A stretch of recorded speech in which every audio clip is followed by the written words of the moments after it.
आज हमारा और आप लोगों का जो टॉपिक है वो है डीएनए रेप्लिकेशन। DNA replication. लेकिन इस टॉपिक को स्टार्ट करने से पहले एक बात आपके ज़हन में डाल दूं, वो ये है कि जितना आप तक हम और आप लोगों ने पढ़ा वो सारी बातें आपके ज़हन में होनी चाहिए। बहुत ज़्यादा बातें वो हमारे इस टॉपिक के अंदर भी काम आएंगे, तब जाके वो सारे पॉइंट्स आपके ज़हन में होने चाहिए। लेकिन पहले डीएनए रेप्लिकेशन को शुरू करने से पहले कुछ मोटी मोटी बातें हैं, कुछ मोटे मोटे अल्फाज हैं जिसका समझना ज़रूरी है, तब जाके हम और आप लोग इस प्रोसेस को, इस मैकेनिज्म को हम और आप लोग स्टार्ट कर सकते हैं। वो ये है कि इस टॉपिक का नाम है डीएनए रेप्लिकेशन, लेकिन अगर आप लोग इस टॉपिक को रीडिंग दे दे तो इसमें एक और लफ्ज़ जिसको हम और आप लोग डुप्लीकेशन कहते हैं, ये लफ्ज़ भी इन्होंने बार बार इस्तेमाल किया हुआ है। तो इस टॉपिक के अंदर आप लोगों को दो मोटे मोटे अल्फाज नज़र आएंगे, DNA replication and DNA duplication. इन दोनों में बहुत ज़्यादा फ़र्क है, ईटा के लिहाज से भी होता है, तब जाके आप लोगों ने उधर पे भी देखना है कि उसने लफ्ज़ रेप्लिकेशन का इस्तेमाल किया हुआ है कि डुप्लीकेशन का इस्तेमाल किया हुआ है। रेप्लिकेशन और डुप्लीकेशन में फ़र्क क्या होता है? बहुत कॉमन सी बात है। आप लोग एग्ज़ाम के बाद फिर मुख्तलिफ़ किस्म के मेडिकल कॉलेजेस में आप लोग एडमिशन लेंगे। जब आप लोग एडमिशन लेते हैं तो उनके लिए आपको जो आपकी ट्रांसक्रिप्ट्स होते हैं, ये डीएमसी सर्टिफिकेट्स वगैरह, शनाख्ती कार्ड वगैरह, इनके कॉपी करने की, फोटोस्टेट करने की आपको फिर बहुत ज़्यादा ज़रूरत पड़ जाती है। अगर कि आजकल ऑनलाइन होते हैं, लेकिन फिर भी आप लोगों को इनकी ज़रूरत पड़ेगी। तो जब आप लोग फॉर एग्ज़ाम्पल किसी डॉक्यूमेंट को आप फोटोस्टेट के दुकान पे आप लोग जाएं और उसको आप लोग दे दें, तो आप आमतौर पे इनको कह देते हैं कि ये कोई शनाख्ती कार्ड है या कोई ये डॉक्यूमेंट है और आप इसकी मुझे 5 कापियाँ करा ले या 10 कापियाँ करा ले। एक सादा सा सेंटेंस आप इसके लिए इस्तेमाल कर लेते हैं। अगर आप लोग इस छोटे से सेंटेंस के अंदर देख लें तो हम फिर इसको ऐसे कहते हैं कि 5 कापियाँ करा ले या 10 कापियाँ करा ले। तो अगर देख ले, दो मोटे मोटे अल्फाज आप लोगों को इसके अंदर नज़र आ रहे हैं, 5 है, 10 है, यानी कोई फिगर है, नंबर को शो करता है कि कितने आप लोगों ने इसके करने हैं, इसके कॉपीज करने हैं। 5 करने हैं, 10 करने हैं, 50 करने हैं, 20 करने हैं, तो एक नंबर आपके सामने आता है। याद रख ले, अगर आप लोग किसी चीज़ को नंबर के हिसाब से आप इसको मेंशन करेंगे तो नंबर के लिए हम और आप लोग जिस लफ्ज़ का हम जेनेटिक्स में इंतखाब करते हैं वो है रेप्लिकेशन, यानी डीएनए रेप्लिकेशन के डीएनए नंबर में कैसे बढ़ता है। लेकिन अगर आप लोग उसी ही एग्जाम्पल को फिर देख ले तो हम फिर कहते हैं 5 या 10 कॉपियाँ करा ले। तो अगर आप लोग दूसरा लफ्ज़ देख ले, वो कॉपी का होता है। कॉपी का मतलब ये है कि जो शनाख्ती कार्ड या डीएमसी या सर्टिफिकेट आपने दुकानदार को दिया हुआ है उसको आप कह देते हैं कि 5 या 10 ये इसी ही चीज़ की कॉपी होनी चाहिए, मतलब किसी और चीज़ की कॉपी नहीं होनी चाहिए, ये इसी ही की कॉपी होनी चाहिए। तो कॉपी के लिए हम जो लफ्ज़ इस्तेमाल करते हैं जेनेटिक्स में, उसको हम और आप लोग डुप्लीकेशन हम और आप लोग इसको कहते हैं। ये कॉपी के मीनिंग में हम और आप लोग इसको इस्तेमाल करते हैं। यानी एक छोटे और से एग्जांपल से आप लोगों को मैं समझा रहता हूँ। बस दफ़ा किसी बंदे से शनाख्ती कार्ड गुम हो जाता है या आपकी डीएमसी सर्टिफिकेट ख़राब हो जाती है, तो आप शनाख्ती कार्ड के ऑफिस में या फिर ये बोर्ड में आप लोग उसके लिए फिर अप्लाई करते हैं। तो अगर आप देख ले तो वो आपको फिर कहता है कि आपको कॉपी बनेगी, लेकिन वो डुप्लीकेट होगा, ओरिजिनल नहीं, उसका डुप्लीकेट आपको बना लेते हैं। सो डुप्लीकेट मीन्स कि ये उसकी कॉपी है। लेकिन आपको कितने डुप्लीकेट चाहिए? 2 चाहिए, 3 चाहिए, 4 चाहिए, 5 चाहिए? तो उनके लिए वो जो लफ्ज़ इस्तेमाल करते हैं वो करते हैं कि इसके 5 यानी डुप्लीकेट होने चाहिए। लेकिन कितने डुप्लीकेट होने चाहिए? 5 डुप्लीकेट बना दे, 10 डुप्लीकेट बना दे। तो वो 5 और 10 का जो हम और आप लोग लफ्ज़ इस्तेमाल करते हैं ना, इसका मतलब ये हुआ कि इसके फिर रेप्लिका है। रेप्लिका मीन्स कि वो इसके इतने रेप्लिका हैं। वो नंबर जो होता है ना, वो रेप्लिका को ज़हर करता है। अब मेरे ख्याल में जो 2 अल्फाज हैं आपके जहन में होने चाहिए कि डीएनए रेप्लिकेशन और डीएनए डुप्लीकेशन, इसका मतलब क्या होता है। इसका मतलब ये है कि डीएनए, इसकी कॉपी कैसे बनती है, यानी डीएनए से डीएनए की कॉपी कैसे बनती है। नंबर 2, जो कॉपी बनती है, अंडरस्टूड बात है, नंबर में भी फिर बढ़ता है। तो इसका मतलब ये हुआ कि डुप्लीकेशन के साथ साथ फिर इसकी रेप्लिकेशन कैसे होती है, यानी नंबर जो है इसका फिर कैसे बढ़ जाता है। अगर हम और आप लोग इस टॉपिक के हेडिंग को देख ले आपके कोर्स में, तो इन्होंने इसको हेडिंग दी हुई है डीएनए रेप्लिकेशन। हालांकि अगर हम और आप लोग इस पूरे के पूरे प्रोसेस को जब हम और आप लोग पढ़ेंगे तो आपको पता चल जाएगा कि एक्चुअली जिस चीज को हम और आप लोग पढ़ते हैं वो रेप्लिकेशन नहीं है, वो एक्चुअली डुप्लीकेशन है। कॉपी कैसे बनती है, इसी ही चीज को हम और आप लोग पढ़ते हैं, हम और आप लोग ये पढ़ते हैं। लेकिन डुप्लीकेशन के साथ साथ चूंकि नंबर भी बढ़ता है, तब जाके आपके कोर्स ने यहाँ पे जो नाम इस्तेमाल किया हुआ है वो है डीएनए रेप्लिकेशन का।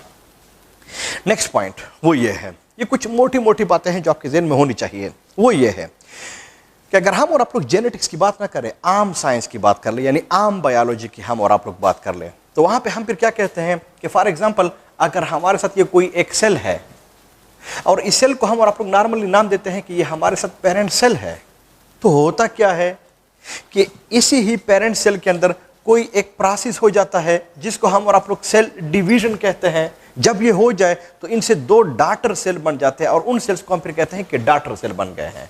तो फिर आम साइंस के अंदर हम और आप लोग कहते हैं कि पेरेंट सेल है, सेल डिवीजन हुआ, दो डॉटर सेल बने। इधर पे भी अगर आप लोग डीएनए में देख ले, बात वही है कि हमारे साथ कोई डीएनए होगी, तो वो जो डीएनए होगी उसको हम और आप लोग डीएनए के स्ट्रक्चर को तो हम और आप लोगों ने डिस्क्राइब किया हुआ था, वो तो ऐसे होगा। तो डीएनए है, लेकिन ये जो डीएनए है ये पेरेंटल डीएनए है। तो इस पेरेंटल डीएनए के लिए जेनेटिक्स में हम जिस लफ्ज का इंतखाब करते हैं, लगाते हैं, उसको हम और आप लोग आमतौर पे टेम्पलेट हम इसको कहते हैं। तो याद रख ले, अगर डीएनए है और वो पेरेंटल है तो उसके लिए हम फिर खास लफ्ज जो लगाते हैं ना, वो टेम्पलेट का लगाते हैं। Template simply in genetics means parental one. लेकिन आप लोग इसके लिए पेरेंटल का लफ्ज भी आप लोग इस्तेमाल कर सकते हैं। लेकिन जो दूसरा साइंस है, मैं जेनेटिक्स की बात नहीं कर रहा हूं, आम जो साइंस है, वहां पे अगर कोई सेल है तो उस सेल को आप लोग पेरेंटल सेल कह सकते हैं, लेकिन उस सेल को आप लोग टेम्पलेट का लफ्ज आप लोग इसके लिए इस्तेमाल नहीं कर सकते। It means template is a specific term used for the parental DNA one. दूसरी बात यह है कि जब इस टेम्पलेट के अंदर सेल डिवीजन होगा, लेकिन अब ये सेल तो नहीं है, तो अच्छी बात नहीं है कि आप लोग इसके लिए सेल डिवीजन का लफ्ज इस्तेमाल कर ले। तो फिर हम कहते हैं कि इस पेरेंटल डीएनए के अंदर रेप्लिकेशन हुआ। यानी सेल डिवीजन और रेप्लिकेशन ये मिलते जुलते अल्फाज हैं, लेकिन रेप्लिकेशन का लफ्ज हम और आप लोग जेनेटिक्स के अंदर लगाते हैं। ये सेल डिवीजन का जो लफ्ज होता है ये आम साइंस के अंदर हम और आप लोग इसको लगाते हैं। जिस तरह के पेरेंट सेल के अंदर सेल डिवीजन हुआ, इसी तरह से टेम्पलेट डीएनए के अंदर रेप्लिकेशन हुई। तो फिर यहां पे हमारे साथ दो डॉटर सेल बन गए हैं, यहां पे आपके साथ दो डॉटर डीएनए बनेंगे। लेकिन जो दो डॉटर डीएनए होते हैं इनको आप लोग डॉटर डीएनए कह सकते हैं, इसमें कोई शक नहीं है। लेकिन जेनेटिक्स में इसके लिए जो खूबसूरत लफ्ज होता है वो है complementary DNA. Complementary DNA simply means daughter DNA. इसका मतलब यह हुआ कि कुछ अल्फाज हैं जो आपके जहन में होने चाहिए कि फिर अगर जेनेटिक्स में क्या है, ईटा वगैरह में एमसीक्यूज के अंदर आप लोगों को ये अल्फाज आ जाए, फिर आप लोगों को ये कंफ्यूज ना कर ले। तो आम साइंस में पेरेंटल, जेनेटिक्स में पेरेंटल और टेम्पलेट दोनों के अल्फाज हम इस्तेमाल करते हैं। आम साइंस के अंदर सेल डिवीजन है, यहाँ पे रेप्लिकेशन है। आम सेल के अंदर डॉटर सेल्स होते हैं, यहाँ पे फिर हम कंप्लीमेंट्री के अल्फाज हम फिर इस्तेमाल करते हैं। तो याद रख ले कि अगर इस टॉपिक के अंदर टेक्स्ट बुक में हो, मैं हूँ, या ईटा के अंदर हो, अगर मैं इस किस्म के अल्फाज को इस्तेमाल कर लूँ कि ये टेम्पलेट डीएनए है, इसके अंदर रेप्लिकेशन हुआ, कॉम्प्लीमेंट्री डीएनए बने, तो फिर आपके ज़हन में ये बात होनी चाहिए कि टेम्पलेट का मतलब पेरेंटल होगा, रेप्लिकेशन का मतलब सिंपली डिवीजन होगा, और जो ये कॉम्प्लीमेंट्री है इसका मतलब ये डॉटर होंगे। ये पॉइंट्स भी आपके ज़हन में होने चाहिए। नेक्स्ट वो ये है कि ये जो डीएनए के अंदर जब ये सेल डिवीजन होती है, यानी सारी डीएनए के अंदर जब ये रेप्लिकेशन होता है, तो इनके बारे में मुख्तलिफ किस्म के ओपिनियंस जो हैं ये प्रेजेंट है। कुछ क्या कहता है कि इसके अंदर ये रेप्लिकेशन इस तरह से होता है, कुछ कहता है कि नहीं इसके अंदर रेप्लिकेशन इस तरह से होता है। तो वो जो हैं वो ओपिनियंस हैं वो आपके कोर्स में मॉडल्स के फॉर्म में प्रेजेंट है, और वो जो मॉडल्स हैं वो 3 हैं। वो सारे के सारे आपके कोर्स के अंदर नहीं है, सिर्फ और सिर्फ 3 ही दिए गए हैं। तो उनके अंदर मोटी मोटी बातें क्या है ऐसे ही आप लोगों के साथ शेयर कर लेता हूँ, क्योंकि इसके ऊपर आमतौर पर एक दो इंपॉर्टेंट एमसीक्यूज हैं वो फिर आप लोगों को आ सकते हैं। एक ये कहता है कि फॉर एग्जाम्पल अगर हमारे साथ ये कोई टेम्पलेट डीएनए है। अब आप लोगों को समझ आनी चाहिए टेम्पलेट का मतलब पेरेंटल डीएनए है। सो यू नो कि डीएनए के अंदर 2 स्ट्रैंड्स होते हैं, तो इन स्ट्रैंड में से एक को हम और आप लोग कहते हैं स्ट्रैंड ए और दूसरे को मैं नाम दे रहा हूं स्ट्रैंड बी। फॉर एग्जांपल ये इसके अंदर प्रेजेंट है, तो एक मॉडल के मुताबिक कि अगर इसके अंदर रेप्लिकेशन होगी तो अंडरस्टूड बात है, इनसे कंप्लीमेंट्री तो बनेंगे, डॉटर तो बनेंगे। तो इनमें ये जो 2 स्ट्रैंड्स होते हैं जिसको मैं नाम दे रहा हूं ए और बी, ये तो टेम्पलेट है, ये तो पेरेंटल है। तो जो पेरेंटल होते हैं वो कंजर्व होते हैं, वो सेफ होते हैं, उसको कुछ नहीं होता, वो सेपरेट नहीं होते, वो 100% एक जैसे होते हैं। लेकिन इस ए से कोई नया स्ट्रैंड भी हमारे साथ तो बनेगा ना, तो उसको हम और आप लोग अगर नाम दे दे ए डैश, और बी से भी कोई नया स्ट्रैंड बनेगा, कंप्लीमेंट्री बनेगा, और उसको हम और आप लोग कहते हैं बी डैश। तो इसका मतलब ये हुआ कि ए से शाबाश से ए टेम्पलेट है, इससे नया कंप्लीमेंट्री बना ए डैश। बी टेम्पलेट है, इससे कोई नया डॉटर बना, कंप्लीमेंट्री बना बी डैश। तो जो पेरेंट्स हैं वो इंटैक्ट हैं, वो 100% सेफ है, वो कंजर्व है। लेकिन जो डॉटर हैं, जो कंप्लीमेंट्री है, उन्होंने अपने एक ग्रुप बना दिया है। तो इस मॉडल को इन्होंने नाम दे दिया कंजर्वेटिव मॉडल। और कंजर्वेटिव मॉडल के मुताबिक होता क्या है कि जो टेम्पलेट होते हैं, जो पेरेंटल होते हैं, वो 100% कंजर्व होते हैं, वो हरगिज सेपरेट नहीं होते, वो इंटैक्ट होते हैं। अब पता नहीं कि ये कंजर्वेटिव मॉडल किसने प्रेजेंट किया हुआ था, कुछ पता नहीं। तो इसलिए इसका डिस्कवरर कौन था, मैं क्रॉस का निशान डाल रहा हूं, हमें कुछ पता नहीं है इसको किसने प्रेजेंट किया हुआ था। एक दूसरा मॉडल भी है, एक दूसरा ओपिनियन भी है।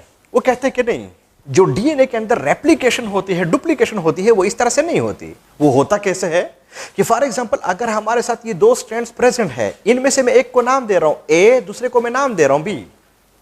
तो फॉर एग्जांपल अगर इस ए और बी के अंदर रेप्लिकेशन है या डुप्लीकेशन है, जो भी कोई कुछ भी हुआ, तो यहां पे तो 2 स्ट्रैंड्स है ना, पेरेंटल है ना, टेम्पलेट है ना।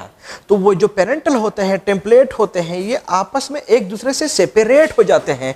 तो ये ए हुआ, ये बी हुआ, अगर आप लोग उधर पे देख ले वो सेपरेट नहीं हुए, यहां पे देख ले ये सेपरेट हो गए हैं। तो फिर ए के साथ कोई नया बी तो बनेगा ना, जो नया बनेगा उसको तो हम और आप लोग नाम देंगे ए डैश। जबकि जो बी है इनके साथ कोई और बनेगा, इसको हम आप लोग नाम देंगे बी डैश। इसका मतलब कि एक पुराना यानी टेम्पलेट, दूसरा नया यानी डॉटर यानी कंप्लीमेंट्री। इसी तरह से यहां पे एक पुराना टेम्पलेट पेरेंटल वाला, जबकि दूसरा नया कंप्लीमेंट्री डॉटर वाला। तो अगर आप लोग यहां पे देख ले, जो पेरेंट्स है ए एंड बी, वो 100% कंजर्व नहीं है, वो सेफ नहीं है, वो सेपरेट हो गए हैं।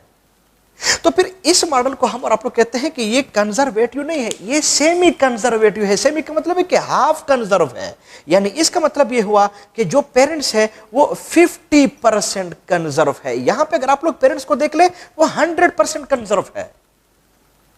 तो इसको फिर कहते हैं सेमी, हाफ कंजर्व है, पूरा का पूरा ये कंजर्व नहीं है। इनमें आपके साथ जो डीएनए के स्ट्रैंड्स बनते हैं, यानी डीएनए के जो मॉलिक्यूल्स बनते हैं, अगर आप लोग इनको देख ले, ये हाइब्रिड होते हैं। और हाइब्रिड का मतलब यू नो कि हाइब्रिड में होता क्या है कि 50% वो पुराना है और 50% फिर ये नया है। हाइब्रिड बना हुआ है, मिक्स बना हुआ है। ये semi conservative model, conservative model को किसने डिस्क्राइब किया होता, वी डोंट नो। ये सेमी कंजर्वेटिव मॉडल को किसने डिस्क्राइब किया हुआ था, अगर आप लोगों को लेक्चर याद हो तो मैंने आपके साथ ये बात शेयर की हुई थी कि डीएनए के मॉडल को जिन लोगों ने इसको डिस्क्राइब किया था उसका नाम था वाटसन एंड क्रिक। तो वाटसन एंड क्रिक ही ने, मैं यहां पे लिखवा लेता हूं, वाटसन एंड क्रिक ही ने जो सेमी कंजर्वेटिव मॉडल है इसको भी डिस्क्राइब किया हुआ था। इसका मतलब यह हुआ कि वाटसन एंड क्रिक ही ने डीएनए के मॉडल को भी डिस्क्राइब किया हुआ था, और डीएनए के अंदर रेप्लिकेशन कैसे होती है उनको भी इन्होंने ही डिस्क्राइब किया हुआ था। तब जाके आपके बुक ने एक बड़ा खूबसूरत लफ्ज भी इसके लिए लिखा हुआ है कि ये बिल्कुल ऐसे ही होता है जिस तरह के हमारे कपड़ों में या ये वास्केट्स वगैरह के अंदर जो जिप्स होते हैं, अगर आप लोग जिप को ओपन करते हैं, इसकी अनजिपिंग करते हैं, तो जो 2 स्ट्रैंड्स होते हैं एक साइड पे वो सेपरेट होते हैं। तो इन्होंने इसको कहा हुआ था कि एक्चुअली ये जो सेमी कंजर्वेटिव मॉडल है ये अनजिपिंग के मुताबिक है। एक और ग्रुप आया, इन्होंने कहा कि नहीं, डीएनए रेप्लिकेशन ना इस मॉडल के मुताबिक होता है कंजर्वेटिव, ना इस मॉडल के मुताबिक होता है सेमी कंजर्वेटिव, बल्कि कैसे होता है? इन्होंने कहा कि फॉर एग्जांपल अगर हमारे साथ ये दो टेम्पलेट स्ट्रैंड है ए एंड बी, ये दो हमारे साथ टेम्पलेट स्ट्रैंड है, पेरेंटल है, प्रेजेंट है, जब इनके अंदर रेप्लिकेशन होती है तो फिर कैसे होती है कि जो ए है टेम्पलेट है, ये इसका थोड़ा सा पुराना पेरेंटल वाला, फिर इसी ही के अंदर यानी इस छोटे से पोर्शन के अंदर इसका जो नया पोर्शन है ना, नया पार्ट जो होता है ना, सेगमेंट है ना, वो फिर बन जाता है, फिर इसके बाद पुराना, फिर इसके बाद नया। यानी होता क्या है कि उसी ही ए के अंदर यानी ए प्लस, उसी ही के अंदर जो नया स्ट्रैंड होता है, कंप्लीमेंट्री होता है, डॉटर होता है, वो इसके अंदर एब्जॉर्ब हो जाता है, यानी उसी ही के अंदर बन जाता है। तो अगर आप लोग देख ले तो ए, आप लोग इधर पे देख ले तो ए के साथ कोई दूसरा बन रहा है हमारे साथ, अगर आप लोग इधर पे भी देख ले ए के साथ कोई दूसरा बन रहा है, लेकिन अगर आप लोग यहां पे देख ले ए के साथ कोई दूसरा नहीं बन रहा है, उसी ए के अंदर ये एब्जॉर्ब हो रहा है। तो फिर हम और आप लोग कह सकते हैं कि उधर पे डीएनए का नंबर बढ़ रहा है, लेकिन ये जो मॉडल होगा इसके मुताबिक डीएनए का जो नंबर है वो नहीं बढ़ता, डीएनए के लेंथ में सिर्फ फर्क आ जाता है। यानी डीएनए की अगर आप लोग लेंथ देख लेना उसमें मसला आ रहा है। तो इन्होंने इसी तरह से कहा कि जो दूसरा स्ट्रैंड है उनमें फिर क्या होगा कि ये फिर पुराना, फिर फॉर एग्जांपल इनके अंदर फिर वो नया, फिर वो पुराना, फिर इसके अंदर फिर वो नया। तो फिर ऐसे होगा कि बी के अंदर वो जो बी डैश होता है, नया वाला जो दूसरा स्ट्रैंड बनता है, वो भी इसके अंदर एब्जॉर्ब हो जाता है। तो बात तो वही हुई। तो अगर आप लोग यहां पे देख ले डीएनए के नंबर में फर्क नहीं आ रहा है, डीएनए के सिर्फ और सिर्फ लेंथ में मसला आ रहा है। लेकिन हुआ क्या कि जो नया वाला है, वो ए डैश हो या बी डैश हो, वो ए और बी जो पेरेंटल वाले हैं, जो टेम्पलेट है, उसके अंदर ये डिस्पर्स हो रहा है, उसके अंदर वो एब्जॉर्ब हो रहा है, डिस्पर्स हो रहा है। अगर देख ले वो पेचिस की फॉर्म में है, नया कुछ इधर है, नया कुछ इधर है, नया कुछ और होगा, इसी तरह से इधर पे भी है। तो इस मॉडल को इन्होंने नाम दे दिया dispersive model. Dispersive model. Why dispersive model? क्योंकि जो नए स्ट्रैंड्स है ना, जो डॉटर वाले हैं ना, जो कंप्लीमेंट्री है ना, वो इसके अंदर डिस्पर्स हो जाते हैं। पता नहीं, कुछ पता नहीं है कि डिस्पर्सिव मॉडल को किसने प्रेजेंट किया होता, डिस्क्राइब किया होता। इसलिए आपको याद ये बात होनी चाहिए कि डीएनए रेप्लिकेशन के लिए आपके कोर्स में 3 मॉडल्स हैं।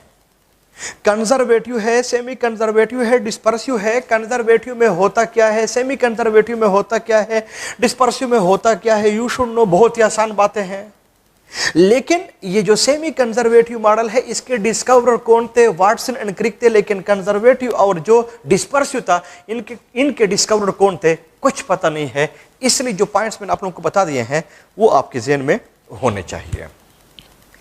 अब जो डीएनए रेप्लिकेशन है जिसको हम आप लोग पढ़ रहे हैं, ये किस मॉडल के मुताबिक होगा? ये तो सारे के सारे मॉडल्स हैं, ओपिनियंस हैं, पता नहीं इनमें से कौन सा वाला ठीक होगा। क्या ये कंजर्वेटिव मॉडल के मुताबिक होगा, क्या ये सेमी कंजर्वेटिव मॉडल के मुताबिक होगा, या फिर डिस्पर्सिव के मुताबिक होगा? मैं आमतौर पे स्टूडेंट्स को ऐसे ही कहता हूं कि 2 बंदे और मैदान में कूद पड़े।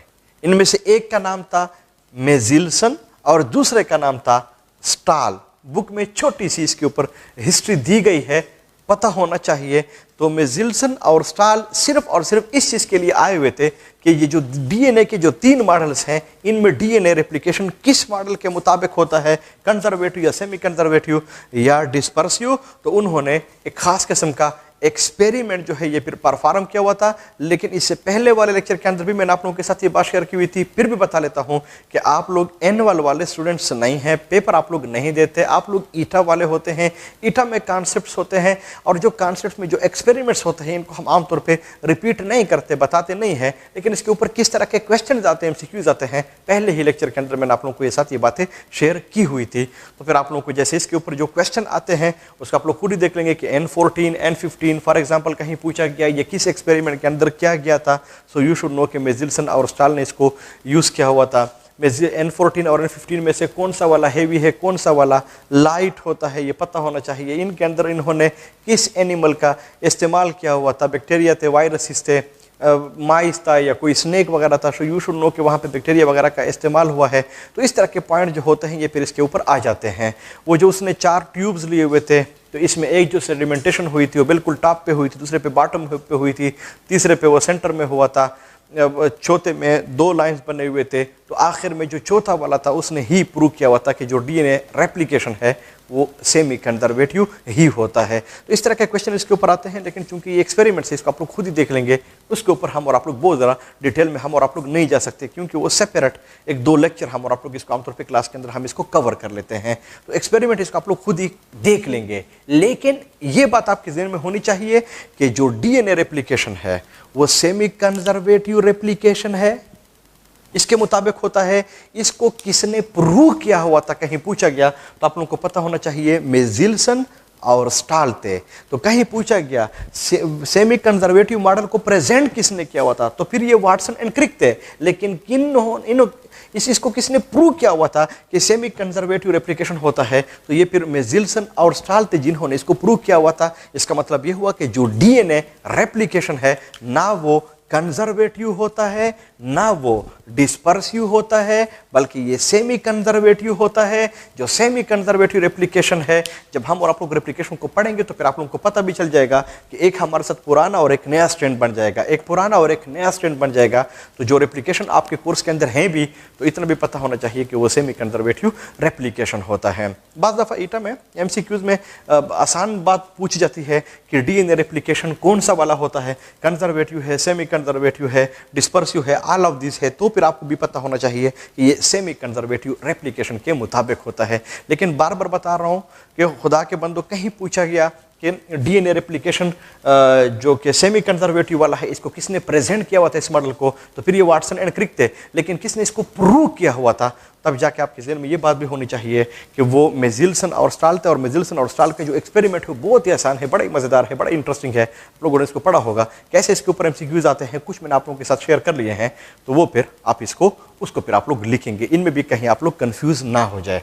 तो अभी जिस रेप्लिकेशन को हम और आप लोग शुरू कर रहे हैं, डीएनए रेप्लिकेशन को, वो actually Watson and Crick model के मुताबिक है, जिनको प्रूव किया हुआ था मेजिल्सन और स्टाल ने। तो उस रेप्लिकेशन को अब हम और आप लोग स्टार्ट कर रहे हैं। नेक्स्ट पॉइंट, शाबाश, ये तो कुछ वो पॉइंट्स हो गए हैं जो मैंने आपके साथ शेयर कर लिए हैं। ओके, एक लास्ट पॉइंट इसके अंदर रहता है, वो हम और आप लोग पढ़ लें, फिर हम और आप लोग डीएनए रेप्लिकेशन का जो एक्चुअल मैकेनिज्म है, प्रोसेस है, इसको फिर हम और आप लोग स्टार्ट कर लेंगे। ये वो कुछ बैकग्राउंड सा है जो मैं आप लोगों को बना रहा हूं कि डीएनए रेप्लिकेशन में ये बातें आपकी काम आ सकते हैं, लेकिन बेसिक जो आपके जहन में बातें होनी चाहिए वो chromosome is equal to DNA plus protein. उधर हम और आप लोगों ने डीएनए में बहुत ज़्यादा पॉइंट्स हम और आप लोगों ने पढ़े हुए थे, वो सारे के सारे पॉइंट्स आपके जहन में होने चाहिए।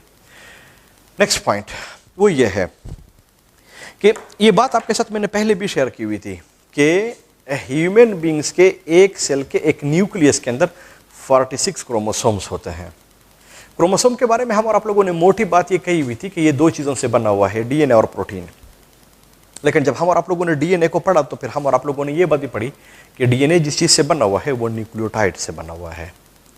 न्यूक्लियोटाइड का जब हम और आप लोगों ने स्ट्रक्चरल फार्मूला बनाया बोर्ड के ऊपर, बहुत मोटा था, लेकिन अगर आप लोग इसका जायज़ किस्म का डायग्राम, मैं आमतौर पे लफ्ज़ ही ऐसे इस्तेमाल करता हूँ, जायज़ से मेरा मतलब ये है इतना मोटा भी ना हो लेकिन इतना माइक्रोस्कोपिक भी ना हो, माइक्रो भी ना हो कि आप लोगों को मुश्किल से नज़र आए। ये जायज़ से मेरा मतलब ये है कि जिस तरह आपके टेक्स्ट बुक के अंदर जो लिखाई होती है, इतना सा अगर आप लोग इसका डायाग्राम बना दें, एक न्यूक्लियोटाइड का स्ट्रक्चरल फार्मूला आप लोग इसका बना दें, तो फिर ह्यूमन बींग्स के एक सेल में 46 क्रोमोसोम्स, उसमें डीएनए है। अगर आप लोग उधर पे इन न्यूक्लियोटाइड्स को काउंट कर ले तो 6 बिलियन न्यूक्लियोटाइड, ये लफ्ज़ मैंने आप लोगों को पहले भी कहा हुआ था, ये प्रेजेंट होते हैं।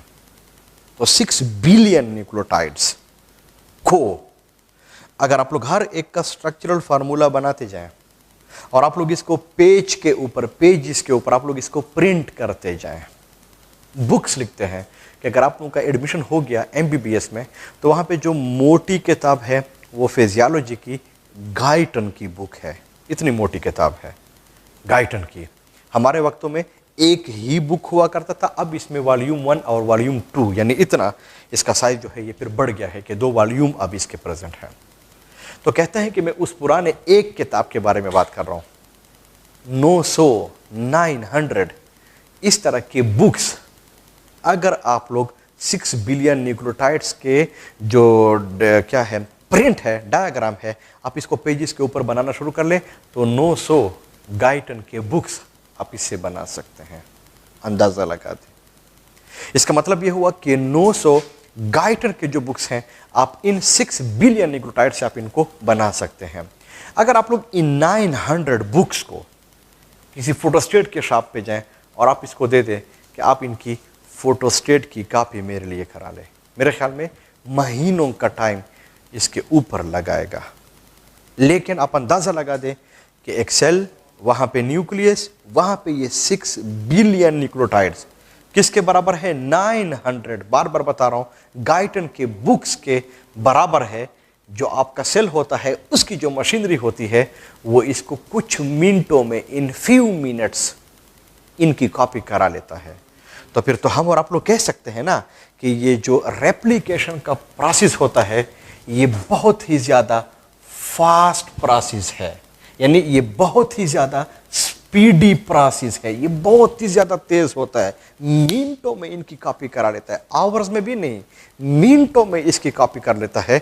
आप अंदाज़ा लगा सकते हैं कि फिर ये डीएनए रेप्लिकेशन कितना स्पीडी प्रोसेस होगा, ये कितना फास्ट प्रोसेस होगा। दूसरी बात, अगर आप लोग इस 900 जो गाइटन की जो बुक्स बता रहा हूँ, अगर आप लोग ये फोटोस्टेट के शॉप पे दे भी दे तो सिर्फ ये फास्ट स्पीडी नहीं है जो मैं यहाँ पे बता रहा हूँ, वो जो दुकानदार अगर इसकी कॉपी कराएगा भी तो पता नहीं कितनी गलतियाँ इनसे हो जाएंगी। आप लोगों ने नॉर्मली भी देखा होगा, अगर आप इसको 5-6 फोटो कॉपी के बारे में अगर आप लोग इसको कह दें तो उस 5-6 में भी एक पेज गलत हो जाता है, ख़राब हो जाता है। इसका मतलब ये हुआ कि अगर आप इसको 900 ये बुक्स देंगे, पता नहीं कितनी गलतियां इनसे हो जाएंगी।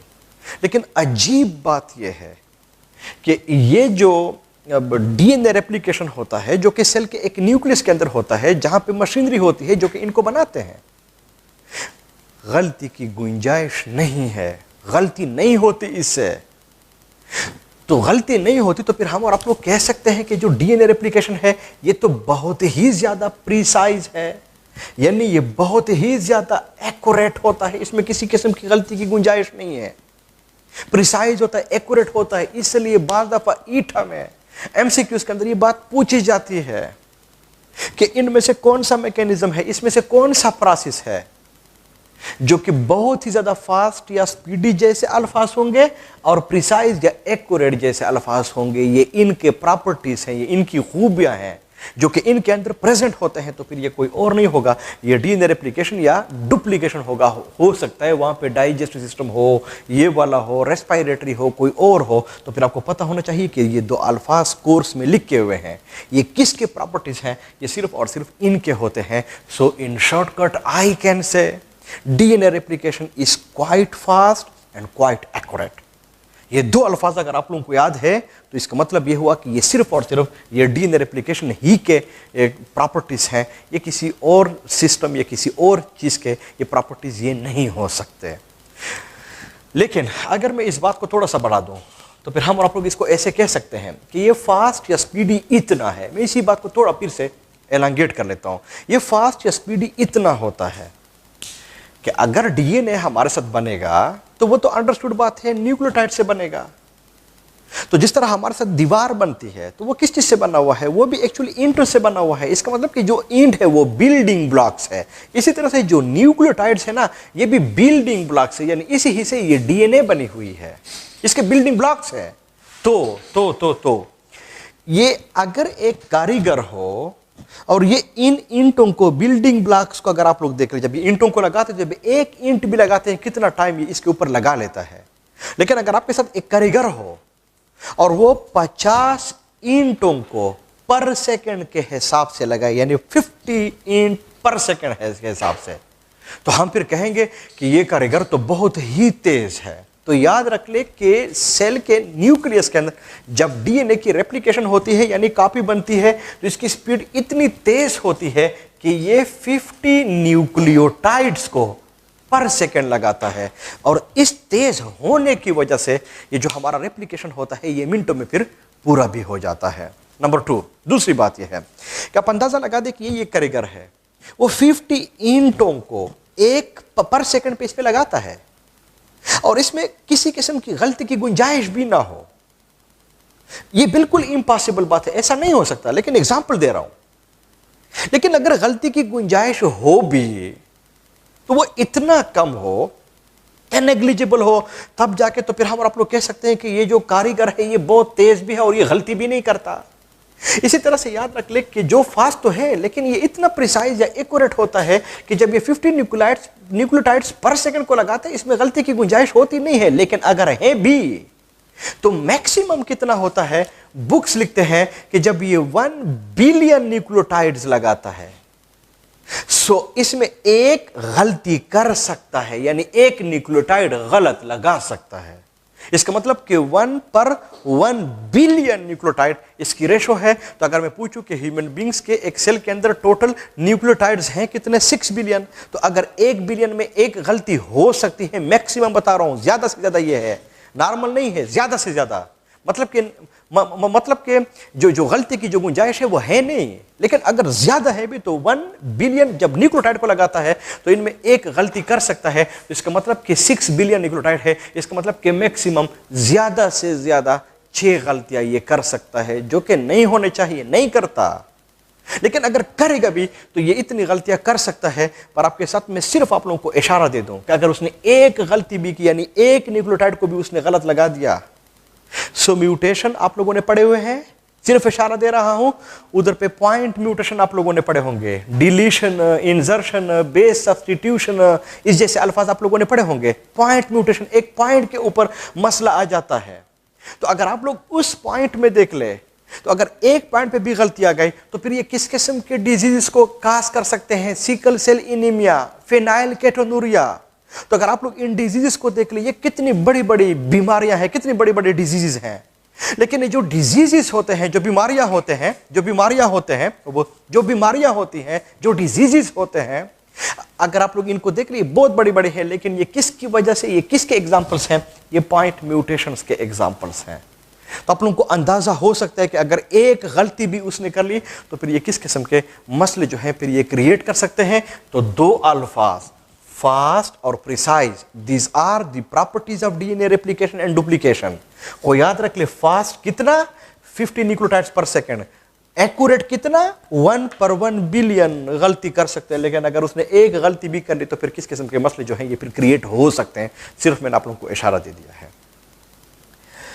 अभी हम और आप लोग एक्चुअली जिस चीज को हम आप लोग शुरू कर रहे हैं वो है डीएनए रेप्लिकेशन को। बाकी सारा कुछ मैं हटा रहा हूं, एक डायग्राम में बना रहा हूं, इसी के अंदर हम और आप लोग डीएनए रेप्लिकेशन को भी पढ़ेंगे। ये जो कुछ अब तक मैंने आप लोगों को बता दिया है ये थोड़ा सा बैकग्राउंड था डीएनए रेप्लिकेशन और डुप्लीकेशन के बारे में, जो कि आप लोगों को पता होना चाहिए। अब आपके जहन में पहली जो वो बात थी, जो एक्चुअल पॉइंट था, वो chromosome is equal to DNA plus protein, वो पॉइंट भी आपके जहन में होने चाहिए, सारे के सारे डीएनए वाले। और नंबर 2, फिलहाल कुछ आप लोगों को मैंने टिप्स दे दिए हैं कि इनमें इस तरह के अल्फाज में इस्तेमाल करूंगा, ये भी फिर आपके जहन में होने चाहिए। अब फॉर एग्जाम्पल मैं बना रहा हूँ, फॉर एग्जाम्पल मैं बना रहा हूँ, मैं जिस चीज़ को बना रहा हूँ ये किसी डीएनए को मैं बना रहा हूँ, डीएनए को।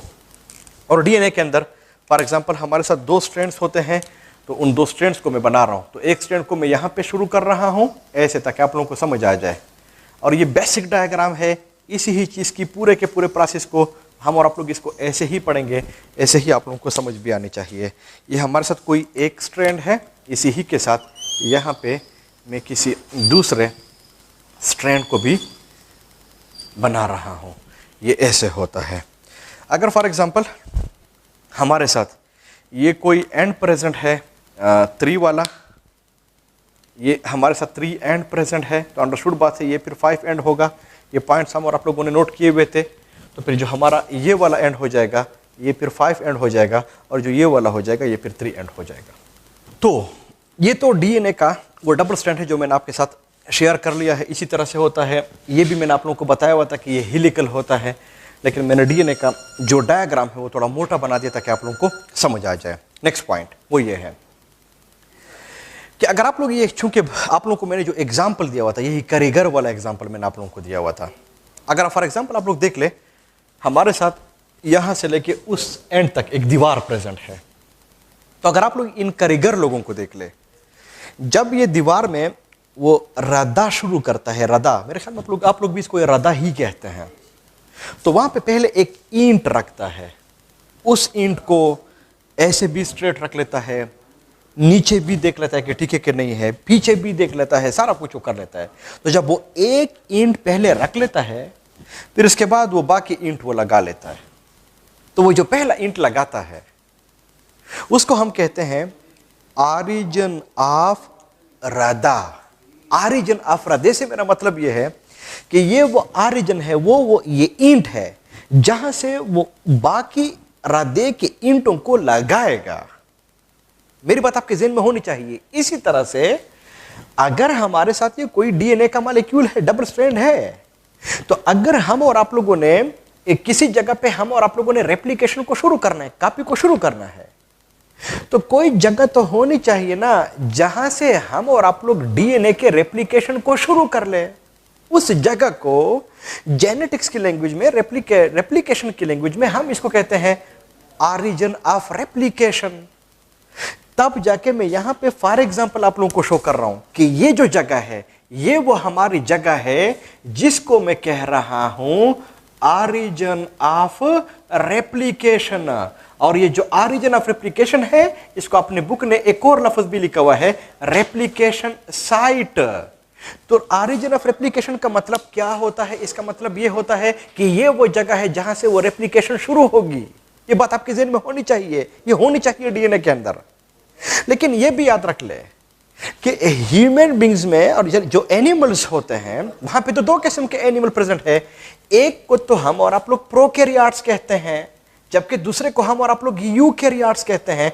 तो जो ऑरिजिन ऑफ रेप्लिकेशन होता है ये प्रोकैरियोट्स के डीएनए के अंदर भी प्रेजेंट होता है, यूकैरियोट्स के डीएनए के अंदर भी प्रेजेंट होता है। पर यह बात आपके ज़हन में होनी चाहिए कि जो ऑरिजिन ऑफ रेप्लिकेशन है ये होना चाहिए। लेकिन ये ऑरिजिन ऑफ रेप्लिकेशन है क्या? बार बार आप लोगों को बता रहा हूं, ये वो जगह है जहां से वो रेप्लिकेशन शुरू होगी। फॉर एग्जाम्पल यहां से शुरू होगी। तो ऐसा नहीं है कि जो ऑरिजिन ऑफ रेप्लिकेशन है वो रेप्लिकेशन सिर्फ यहां से शुरू होगी, यहां पे हो सकता है कोई और जगह हो। अगर वहां पे ये ऑरिजिन ऑफ रेप्लिकेशन नहीं है तो रेप्लिकेशन उस जगह से शुरू नहीं होगी, उस जगह से शुरू होगी जहां पे ये ऑरिजिन ऑफ रेप्लिकेशन होगा। अब हम और आप लोग इसको पढ़ेंगे कि इसके अंदर क्या क्या जो है ये फिर प्रेजेंट हो सकता है। नेक्स्ट पॉइंट वो ये है कि ये जो प्रोकैरियोट्स होते हैं, इनमें जो चूंकि इसमें डीएनए का जो साइज होता है ये बहुत ही छोटा होता है, ये बहुत ही ज़रा छोटा होता है। इसलिए चूंकि डीएनए का साइज छोटा है, कम टाइम में रेप्लिकेशन को पूरा कर सकता है, तब जाके प्रोकैरियोट्स के डीएनए में ये ऑरिजिन ऑफ रेप्लिकेशन का नंबर भी कम होना चाहिए। और कितने होते हैं? जस्ट 1। बहुत इंपॉर्टेंट पॉइंट आपके ज़हन में होनी चाहिए। लेकिन जो यूकैरियोट्स होते हैं, चूंकि वहां पे डीएनए का साइज बहुत बड़ा होता है, मैंने बताया हुआ था 2 मीटर तक हो सकता है। तो 2 मीटर लेंथ को अगर आप लोग कम वक्त में आप इसको पूरा करेंगे तो फिर तो ऑरिजिन ऑफ रेप्लिकेशन भी ज्यादा होने चाहिए। तो वो कितने तक होते हैं? वो तकरीबन 1 लाख तक होते हैं। 1 लाख तक यूकैरियोट्स में ये ऑरिजिन ऑफ रेप्लिकेशन या रेप्लिकेशन साइट्स जो है ये प्रेजेंट होते हैं। लेकिन याद रख ले ये यूकैरियोट्स में, लेकिन नंबर फिक्स नहीं है।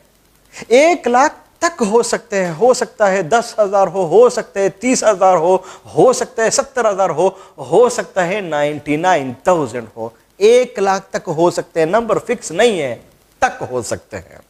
तब जाके आपके बुक ने ये लफ्ज लिखी हुई है कि प्रोकैरियोट्स में 1 है जबकि यूकैरियोट्स में मेनी है। वो मेनी कितने हैं वो मैंने आपके साथ ये बात शेयर कर ली है, आप लोगों को अंदर की बात बता दी है। इसके पीछे रीजन क्या है फिर शेयर कर लेता हूं। अगर आप लोग उसी कारीगर वाले एग्जाम्पल को आप लोग ले लें तो बाद दफा दीवार का साइज छोटा होता है। अगर दीवार का साइज छोटा होता है तो एक ही कारीगर होता है, वो एक ही कारीगर एक जगह पे एक ईंट को ऑरिजिन ऑफ रदा को लगा लेता है, उधर से एंड तक चला जाता है। लेकिन बाद दफा आप लोगों ने देखा होगा दीवार होता है, इसकी बड़ी लंबी लेंथ होती है, बहुत लंबी दीवार होती है। तो वहां पे आमतौर पे एक कारीगर नहीं होता, ज्यादा कारीगर लगे हुए होते हैं। तो एक कारीगर फॉर एग्जांपल उधर पे लगा हुआ है, कोई इसके बाद यहां पे लगा हुआ है, इधर पे लगा हुआ है, इधर पे लगा हुआ है। तो हर एक कारीगर अपने लिए एक एक ऑरिजिन ऑफ रेप्लिकेशन लगा लेता है, एक एक ऑरिजिन ऑफ रदा लगा लेता है, फिर जाके उस रेप्लिकेशन को शुरू कर लेता है ताकि कम टाइम में उस रदे को फिर ये पूरा कर सके, ताकि कम टाइम में इस रेप्लिकेशन के प्रोसेस को ये फिर पूरा कर सके। तब जाके जो प्रोकैरियोट्स होते हैं वहां पे ऑरिजिन ऑफ रेप्लिकेशन एक होता है, लेकिन जो यूकैरियोट्स होते हैं वहां पे जो ऑरिजिन ऑफ रेप्लिकेशन होते हैं वो मेनी होते हैं। क्यों प्रोकैरियोट्स में एक है? क्योंकि वहां पे डीएनए की जो लेंथ है वो कम है। क्यों यूकैरियोट्स के अंदर बहुत ज्यादा होते हैं? क्यों? क्योंकि वहां पे ये जो डीएनए होता है इसकी लेंथ ज्यादा होती है, कम टाइम में इसको पूरा कर सके, तब जाके कुदरत ने वहां पे इनके जो नंबर होते हैं ये भी बहुत ज्यादा रखे हुए होते हैं। ये पॉइंट्स आपके ज़हन में होने चाहिए। नेक्स्ट पॉइंट वो ये है कि आखिर इस ऑरिजिन ऑफ रेप्लिकेशन के अंदर है क्या, यानी क्यों मैं इस जगह को कह रहा हूं कि ये ऑरिजिन ऑफ रेप्लिकेशन है, क्यों मैं इस जगह को नहीं कहता कि ये ऑरिजिन ऑफ रेप्लिकेशन है, क्यों मैं इस जगह को नहीं कहता कि ये ऑरिजिन ऑफ रेप्लिकेशन है। याद रख ली, जो ऑरिजिन ऑफ रेप्लिकेशन है इसकी एक प्रॉपर्टी है, वो ये है कि वहां पे एडेनिन और जो थायमीन होते हैं, यानी एडेनिन और जो थायमीन होते हैं, जरूरी नहीं है कि एडेनिन थायमीन, उस साइड पे थायमीन और एडेनिन, फिर थायमीन और फिर एडेनिन और फिर एडेनिन और फिर थायमीन, इनकी जो बेस पेयरिंग रेशो है वो ज्यादा होती है। बड़ा खूबसूरत पॉइंट है, पता होना चाहिए। इसका मतलब ये हुआ कि जो ऑरिजिन ऑफ रेप्लिकेशन है, ये जो रेप्लिकेशन साइट है जिसको मैं कह रहा हूं कि ये इस तरह से है, इसको मैं क्यों कह रहा हूं? इसलिए कह रहा हूं कि वहां पे adenine to thymine base pairings की रेशो ज्यादा होती है। ये बड़ा खूबसूरत लफ्ज है, इसी ही से मिलता जुलता लफ्ज जीन एक्सप्रेशन के अंदर हम और आप लोग पढ़ेंगे। फिर मैं आप लोगों को बताऊंगा कि आप लोगों ने ईटा के अंदर फिर ये एहतियात करना है, क्योंकि ऑप्शन बिल्कुल चेंज हो जाएगा। उधर पे भी एडेनिन और थायमीन की रेशो होगी, यहाँ पे भी एडेनिन और थायमीन की रेशो है, दोनों में जमीन व आसमान का फर्क है। यहाँ पे फिलहाल आप लोगों को पता होना चाहिए। जब हम और आप लोग उसको उधर पे पढ़ेंगे तो फिर आप लोगों को पता चल जाएगा कि इन दोनों में बेसिक जो डिफरेंस है वो फिर क्या है। अब जहन में सवाल आ जाता है कि वाई एडेनिन और थायमीन की बेस पेयरिंग रेशो अगर ज्यादा है तो इसको हम फिर ऑरिजिन ऑफ रेप्लिकेशन क्यों कहते हैं? अगर यहाँ पे साइटोसिन और गुआनिन की बेस पेयरिंग रेशो ज्यादा होती तो क्या हम उसको नहीं कह सकते? नहीं कह सकते। क्यों?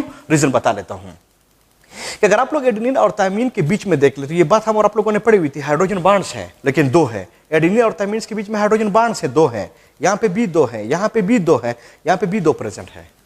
तो मैं आप लोगों से पूछ रहा हूं कि दो बॉन्ड्स की, हाइड्रोजन बॉन्ड्स की कंसंट्रेशन जहां पे ज्यादा होगी उसको ब्रेक करना आसान होता है कि नहीं? अगर यहां पे साइटोसिन और गुआनिन की बेस पेयरिंग रेशो ज्यादा होती और यहां पे तीन तीन हाइड्रोजन बॉन्ड्स की कंसंट्रेशन ज्यादा होती, उनको ब्रेक करना आसान होता है।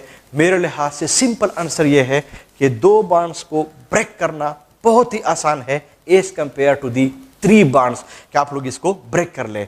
चूंकि डीएनए रेप्लिकेशन में सेमी कंजर्वेटिव मॉडल है, हम और आप लोग इन दो स्ट्रैंड्स को हम और आप लोग सेपरेट करेंगे, अनजिपिंग करेंगे। इन दो स्ट्रैंड्स को हम और आप लोग, सेपरेशन का मतलब मैंने बताया था हाइड्रोजन बॉन्ड्स को हम और आप लोग ब्रेक करेंगे। तो चूंकि यहाँ पे ये क्या है, हाइड्रोजन बॉन्ड्स की कंसंट्रेशन ज्यादा होती है, तब जाके हम इसको ऑरिजिन ऑफ रेप्लिकेशन कहते हैं, क्योंकि इसको ब्रेक करना थोड़ा आसान होता है। नेक्स्ट पॉइंट वो ये है, इसका मतलब यह हुआ कि ऑरिजिन ऑफ रेप्लिकेशन में एडेनिन और थायमीन की, को बार बार आपके लिए अल्फाज इस्तेमाल कर रहा हूं, adenine to thymine base pairing की रेशो ज्यादा होगी। मैंने ऐसे नहीं कहा हुआ कि एडेनिन और थायमीन की रेशो ज्यादा होगी, ये किसी और जगह पे ये बात आएगी। एडेनिन और थायमीन बेस पेयरिंग की रेशो जहां पे ज्यादा होती है उसको हम फिर क्या कहते हैं? बहुत ही आसान हो जाए, ऑरिजिन ऑफ रेप्लिकेशन या रेप्लिकेशन साइट। लेकिन जो ऑरिजिन ऑफ रेप्लिकेशन है, रेप्लिकेशन साइट है, वहां पे क्यों एडेनिन और थायमीन की रेशो ज्यादा होती है, क्यों साइटोसिन और गुआनिन की बेस पेयरिंग रेशो नहीं होती, हम उसको नहीं कह सकते, क्योंकि इसके बीच में डबल बॉन्ड होता है, उनके बीच में ट्रिपल बॉन्ड होता है। दो बॉन्ड को ब्रेक करना आसान है एज कंपेयर टू 3-1, तब जाके हम और आप लोग इसको कह सकते हैं। नेक्स्ट पॉइंट वो ये है कि फॉर एग्जाम्पल, इसकी तो हम आप लोगों को समझ आनी चाहिए, दूर यहां पे कोई और है और यहां पे हमारे साथ प्रेजेंट है एडेनिन और यहां पे प्रेजेंट है थायमीन, ये एक है, ज्यादा नहीं है, एक है। तो क्या इस एक को मैं कह सकता हूं कि ये ऑरिजिन ऑफ रेप्लिकेशन है? ना। इसका मतलब यह हुआ कि जो ऑरिजिन ऑफ रेप्लिकेशन होगा वहां पे एडेनिन और थायमीन की बेस पेयरिंग रेशो बहुत ज्यादा होनी चाहिए, एक नहीं होगा। क्यों? कि आप लोगों को पता चल जाएगा कि इस पूरे के पूरे रेप्लिकेशन प्रोसेस में जो चीज़ इन्वॉल्व होती है वो एंजाइम्स होते हैं, इसमें कोई शक नहीं है। लेकिन जो एंजाइम्स होते हैं क्योंकि ये वहाँ पे इन्वॉल्व होते हैं, तो जो एंजाइम्स होते हैं ये स्पेसिफिक इन फंक्शन होते हैं। तो ये बिल्कुल ऐसे ही होता है कि जो एंजाइम होगा जो इस रेप्लिकेशन को शुरू करेगा, उस एंजाइम के अंदर ये प्रॉपर्टी है कि ये वो इस जगह को जहाँ पे एडेनिन और थायमिन की बेस पेयरिंग रेशो ज़्यादा होती है, इसको ये पहचान सकता है, इसको ये आइडेंटिफाई कर सकता है। तब जाके यहां पे वो एंजाइम बाइंड होगा, तब जाके वो जो एंजाइम होगा यहां पे रेप्लिकेशन को शुरू कर लेगा। लेकिन अगर एक एडेनिन और थायमिन हो तो फिर वो जो एंजाइम होता है चूंकि वो स्पेसिफिक होता है तो वो इस जगह को आइडेंटिफाई नहीं कर सकता, यहां पे फिर खुद को बाइंड नहीं कर सकता। और अगर वो एंजाइम खुद को यहां पे बाइंड न करे तो फिर अंडरस्टूड बात है जो रेप्लिकेशन होगा ये भी फिर नहीं होगा।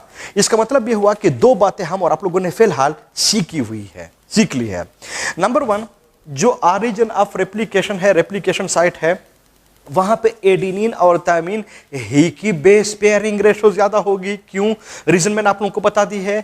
नंबर 2, जो ऑरिजिन ऑफ रेप्लिकेशन होगा वहां पे एडेनिन और थायमिन की बेस पेयरिंग रेशो ज्यादा होगी। सिर्फ एडेनिन और थायमिन नहीं होगा कि एक हो, और इसको फिर आप लोग कहे कि ये भी ऑरिजिन ऑफ रेप्लिकेशन हो सकता है। क्यों? रीजन मैंने आप लोगों को बता दी है। अब होता क्या है? होता यह है, ये हर एक पॉइंट के पीछे आप लोगों को एक नंबर ऑफ एग्जांपल्स आप लोगों को देता हूं ताकि आप लोगों को समझ आ जाए असल में कि ये है क्या। वो ये है कि अगर आप लोगों ने कहीं ये एयरपोर्ट्स वगैरह में आप लोगों ने देखा होगा, हेलीपैड वगैरह में आप लोगों ने देखा होगा, ये मूवीज वगैरह में भी इनको आमतौर पे दिखाते हैं कि फॉर एग्जांपल जहां पे बहुत बड़ा ग्राउंड होता है वहां पे हेलीपैड होता है, वो एच का सिंबल लिखा होता है। तो उधर पे कोई बंदा होता है आमतौर पे और उसके साथ हाथ में एक छोटा सा झंडा भी होता है। तो जो हेलीकॉप्टर ऊपर को होता है तो उस बड़े ग्राउंड में जहां पे वो हेलीपैड होता है उधर ही खड़ा होता है और उस झंडे को ऐसे इसको हिलाता है।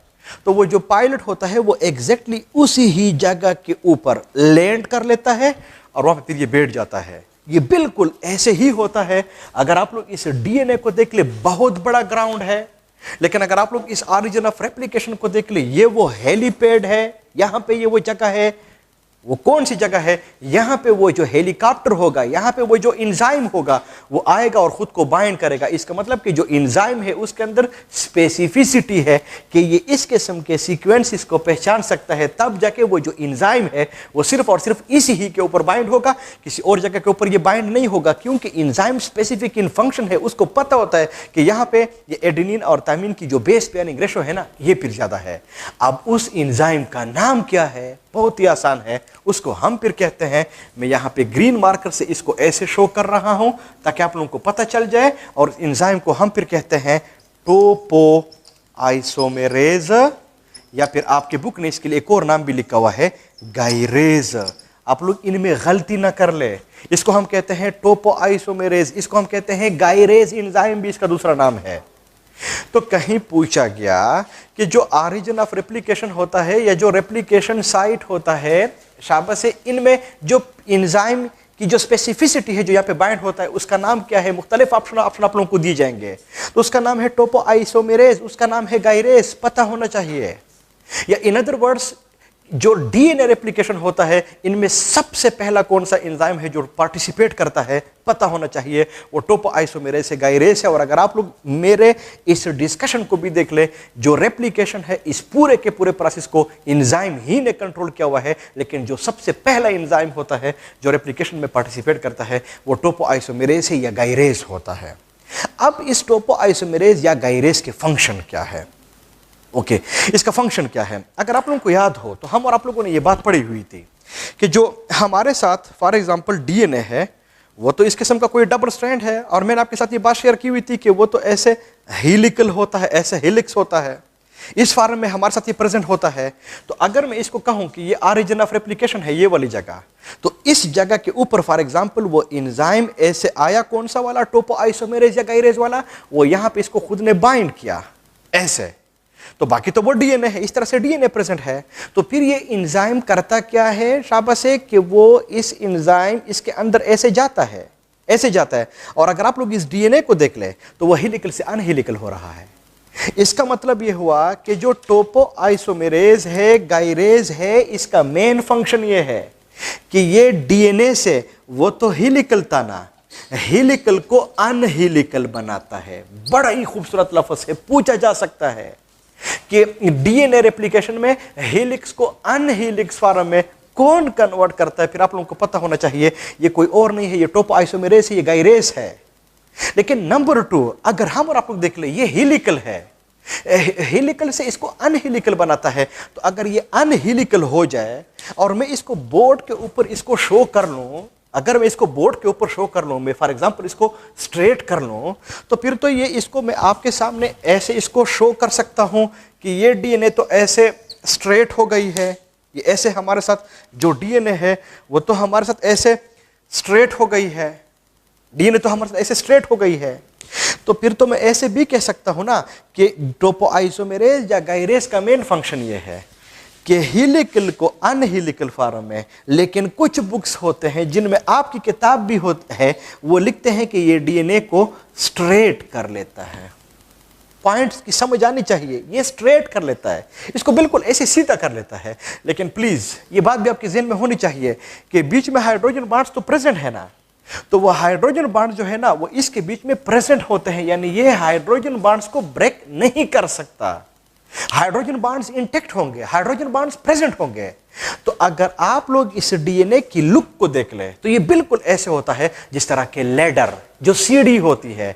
तब जाके पुराने कोर्सेज में भी और जो नए कुछ नोट्स है इन्होंने बाकायदा तौर पे ये लफ्ज लिखा हुआ है कि टोपोआइसोमेरेज या गायरेस का मेन फंक्शन ये है कि ये डीएनए को लैडर शेप में इसको कन्वर्ट कर लेता है। एंड यू कैन अंडरस्टैंड कि लेडर शेप का मतलब क्या है। लेकिन प्लीज बार बार बता रहा हूं कि कहीं आपके जहन में ये बात ना जाए कि ये हाइड्रोजन बॉन्ड्स को भी ब्रेक करेगा, ये हाइड्रोजन बॉन्ड्स को ब्रेक नहीं करता, ये सिर्फ और सिर्फ हेलिकल को अनहेलिकल बना लेता है, इसको स्ट्रेट कर लेता है। वही एग्जांपल आप लोगों को फिर दूंगा कि कहीं अगर आप लोगों ने मार्केट्स वगैरह में देखे होंगे तो वहां पे कुछ स्टेयर्स होते हैं, वो ऐसे हेलिकल फॉर्म में प्रेजेंट होते हैं। तो अगर कोई कारीगर आप लें और उस हेलिकल वाले जो स्टेयर्स होते हैं इसको आप लोग दे दे कि आप इसको स्ट्रेट कर ले, तो उसको सिर्फ स्ट्रेट कर लेगा, लेकिन बीच में जो रंग्स होते हैं वो इंटैक्ट होते हैं, उसको कुछ नहीं होता, सिर्फ वो जो शेप है ना वो चेंज हो जाता है, वो स्ट्रेट हो जाता है। एग्जैक्टली ये जो टोपोआइसोमेरेस होता है या गायरेज एंजाइम जो होता है, इसका मेन फंक्शन इस डीएनए हेलिकल को स्ट्रेट बनाएगा, हाइड्रोजन बॉन्ड को कुछ नहीं कहेगा, इन अदर वर्ड्स इसको लेडर शेप में इसको कन्वर्ट कर लेगा। बुक में नहीं है पर आप लोगों को जनरली बता दूं कि जो टोपोआइसोमेरेस होता है, गायरेज होता है, इनके फिर दो टाइप्स होते हैं, टोपोआइसोमेरेस टाइप 1 और टोपोआइसोमेरेस टाइप 2। इसका बेसिक फंक्शन क्या है? इसका बेसिक फंक्शन ये है कि चूंकि मैंने आप लोगों को वो एग्जाम्पल दे दिया है कि फॉर एग्जाम्पल अगर हमारे साथ ऐसे डीएनए है, ये ऐसे हेलिकल है, ये इस फॉर्म में हमारे साथ फॉर एग्जाम्पल प्रेजेंट है, ऐसे हेलिकल है, तो जो टोपोआइसोमेरेस 1 होता है ये एक स्ट्रैंड को स्ट्रेट करता है ऐसे, यानी वहां पे हेलिकल को अनहेलिकल बनाता है। 1 का फंक्शन ये है। 2 का फंक्शन ये है कि दोनों के ऊपर भी ऐसे हेलिकल स्ट्रक्चर तो है ना, तो दोनों को सीधा कौन करता है? 2। सो 2 मीन्स दोनों स्ट्रैंड्स को, 1 मीन्स सिंगल स्ट्रैंड को। इसका मतलब कि जो एक है उसका एक फंक्शन यह है कि एक इसके ऊपर लगा होता है और इस स्ट्रैंड को स्ट्रेट करता है, जबकि जो दूसरा होता है वो लगा होता है इस स्ट्रैंड को स्ट्रेट करता है। लेकिन एक और भी होता है वो 2 वाला, उसका मेन फंक्शन होता है कि ये दोनों को भी देखता है कि क्या दोनों के दोनों भी स्ट्रेट हो गए हैं।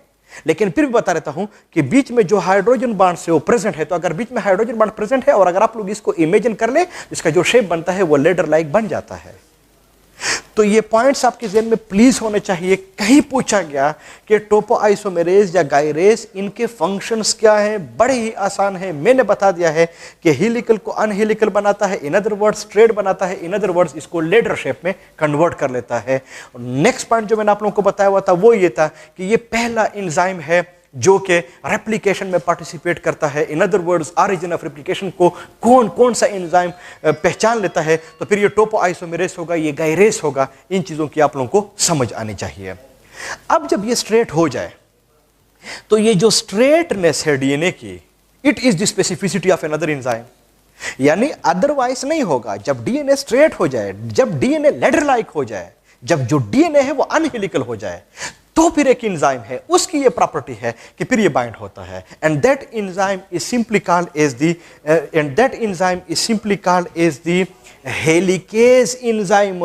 मैं यहाँ पे रेड से इसको शो कर रहा हूँ, जो रेड से मैं इसको शो कर रहा हूँ ये कोई और एंजाइम नहीं है, ये वो हेलिकेज एंजाइम है। तो हेलिकेज को मैं इसके ऊपर लिखवा लेता हूँ, शाबाश है। तो पहली बात, बल्कि दूसरी बात जो हम और आप लोगों ने सीखी, कहीं पूछा गया कि डीएनए रेप्लिकेशन में टोपोआइसोमेरेज के एक्टिविटी के बाद जब डीएनए स्ट्रेट हो जाए, लेटर हो जाए, आपको कंफ्यूज करने के लिए इस किस्म का सेंटेंस लिख देगा, तो फिर ये स्ट्रेटनेस किस एंजाइम की स्पेसिफिसिटी है कि फिर वहां पे बैठेगा, यू शुड नो कि वो हेलिकेज है। तो फिर हेलिकेज बैठ जाएगा। In other word, DNA replication में दूसरा एंजाइम कौन सा है जो हिस्सा लेता है, यू शुड नो वो हेलिकेज है। ये पॉइंट्स बार बार आप लोगों को मैं नहीं समझा रहा हूं, ये सारे के सारे पॉइंट्स इसके बाद और आएंगे, तो आप लोगों को इस तरह के क्वेश्चन याद होने चाहिए। तो अगर आप लोग हेलिकेज के नाम को देख ले तो मालूम ऐसे होता है, हेलिकेज जैसे हेलिकल को अनहेलिकल का फंक्शन इसका है, लेकिन हेलिकेज का फंक्शन जो है वो हरगिज ये नहीं है। तो हेलिकेज का मेन फंक्शन क्या है, मैं इधर ही लिखवा लेता हूं। पहला फंक्शन इसका ये है कि ये इसके जो हाइड्रोजन बॉन्ड्स होते हैं ये इनको ब्रेक करता है। यानी हेलिकेज का मेन फंक्शन हरगिज ये नहीं है कि ये हेलिकल को अनहेलिकल बना देगा, क्योंकि इसका जो नाम है हेलिकेज वो मालूम ही वो हेलिक्स से होता है। तो इनमें आमतौर पर स्टूडेंट्स कंफ्यूज हो जाते हैं, गलत हो जाते हैं। तो कहीं पूछा गया कि हेलिकल से अनहेलिकल किसका फंक्शन है, तो प्लीज आप लोग कंफ्यूज ना हो जाए, ये हरगिज इसका नहीं है, हेलिकेज का नहीं है, वो टोपोआइसोमेरेज का है, वो गायरेज का है। तो फिर हेलिकेज का फंक्शन क्या है, तो हेलिकेज का फंक्शन ये कि अगर ये बाइंड हो जाए ना तो फिर ये इन हाइड्रोजन बॉन्ड्स को ब्रेक करेगा। बड़ा जबरदस्त फंक्शन है इसका। तो कहीं अगर ये हाइड्रोजन बॉन्ड्स को ब्रेक कर ले तो ये तो बिल्कुल वैसे ही हुआ जिस तरह के मैंने आप लोगों को बात समझाई हुई थी कि ये जो स्वेटर्स होते हैं वहां पे जिप्स होते हैं, तो जिप में यहां पे कोई चीज होती है, आप लोग इसको ऐसे चलाते हैं और जो जिप होता है जब उसकी अनजिपिंग होती है तो एक स्ट्रैंड दूसरे स्ट्रैंड से सेपरेट हो जाता है। तो फिर तो हम और आप लोग कह सकते हैं ना कि हेलिकेज का मेन फंक्शन दो स्ट्रैंड्स को सेपरेट करना है, हाइड्रोजन बॉन्ड्स को ब्रेक करना है, सेपरेट करना है। तो अगर ये दो स्ट्रैंड सेपरेट होंगे, हाइड्रोजन बॉन्ड्स को ब्रेक करेगा। अगर ये दो स्ट्रैंड सेपरेट होंगे तो कहीं अगर आप लोग इसके लुक को देख ले तो ये दो स्ट्रैंड्स तो आप लोगों को ऐसे नजर नहीं आएंगे। वो दो स्ट्रैंड्स फिर आप लोगों को कैसे नजर आएंगे कि इनमें से जो एक स्ट्रैंड होगा वो ऐसे जाएगा, ऊपर की तरफ जाएगा, जो दूसरा स्ट्रैंड होगा वो फिर हमारे साथ ऐसे आएगा। तो अब अगर आप लोग इसके शेप को देख ले, लुक को देख ले, तो ये, और आप लोग इसको ऐसे थोड़ा स्ट्रेट कर ले, सीधा कर ले, तो इसकी जो लुक होती है वो इंग्लिश के अल्फाबेट वाई की तरह हो जाता है। तब जाके पुराने बुक्स में इसको लिखवाते थे कि जो हेलिकेज है इसका मेन फंक्शन ये है कि ये डीएनए को वाई शेप में कन्वर्ट कर लेता है, वाई शेप में इसको कन्वर्ट कर लेता है। बड़ी अजीब बात, बड़ी मजेदार बात कि जो टोपोआइसोमेरेज है इसका फंक्शन लेडर शेप में इसको कन्वर्ट कर लेता है, जबकि जो हेलिकेज है इसका मेन फंक्शन यह है कि ये इसके इंग्लिश के अल्फाबेट वाई शेप में इसको कन्वर्ट कर लेता है। लेकिन अगर आप लोग इसको वाई को भी देख ले तो ये बिल्कुल ऐसे ही होता है जिस तरह के केमिस्ट्री और बायो में हम और आप लोग FOR के फोर्क का हम और आप लोग इस्तेमाल करते हैं, यू नो फोर्क। तो कुछ बुक्स जिनमें आपकी किताब भी शामिल है वो इसको लिखते हैं कि इसको फोर्क शेप्ड में इसको कन्वर्ट कर लेता है, यानी फोर्क शेप्ड बन जाता है। लेकिन इधर आपके साथ एक बात बता दूं, वो ये है कि अगर आप लोग फोर्क को ऐसे देख ले, फोर्क को, तो एक फोर्क जो होता है ना इसमें ऐसे प्रेजेंट होता है, ऐसे फोर्क, जिसको हम कहते हैं कि एक फोर्क में एक फोर्क भी बनता है। एक फोर्क ऐसा है ना, तो इसके अंदर ऐसे एक फोर्क भी बनता है। तो हमारे यहां प्रैक्टिकली ये जो रेप्लिकेशन होता है इनमें हमारे साथ ये फोर्क बन जाता है। इसका मतलब ये कि इस फोर्क को हम और आप लोग रेप्लिकेशन फोर्क कहेंगे। तो फिर हम और आप लोग कह सकते हैं कि इस फोर्क, रेप्लिकेशन फोर्क को किसने बनाया, हेलिकेज ने। तब जाके कहीं पूछा गया तो फिर आप लोगों को पता होना चाहिए कि इसका एक फंक्शन रेप्लिकेशन फोर्क को भी बनाना है। ये मिलते जुलते अल्फाज है, ये फंक्शन है, पूछे जाते हैं कि ये किस एंजाइम का फंक्शन है, तो फिर पता होना चाहिए। तो अगर ये फोर्क ऐसे बन गया तो फिर एक फोर्क में, प्रैक्टिकली मैं बात कर रहा हूं, एक फोर्क में कितने ये फोर्क होते हैं, 1। एक फोर्क में एक फोर्क बनता है। आपके कोर्स के लिहाज से एक फोर्क में दो फोर्क बन जाते हैं। तो फिर हम और आप लोग इसको भी जरूर प्रूव करेंगे कि इन्होंने दो फोर्क क्यों लिखे हुए हैं। इसका मतलब कि एक डीएनए के अंदर हमारे साथ जो रेप्लिकेशन फोर्क बनते हैं वो दो बनते हैं, वो हरगिज एक नहीं बनता। लेकिन जो पुराने कोर्सेज होते हैं उनमें हम इसको एक रेप्लिकेशन फोर्क का कहते थे। तो क्यों हम एक को कहते हैं, क्यों हम दो को कहते हैं, आगे जाके आप लोगों को पता चल जाएगा। इसका मतलब यह हुआ कि जो दो स्ट्रैंड्स हैं ये सेपरेट हो गए हैं, एक उधर गया एक इधर गया।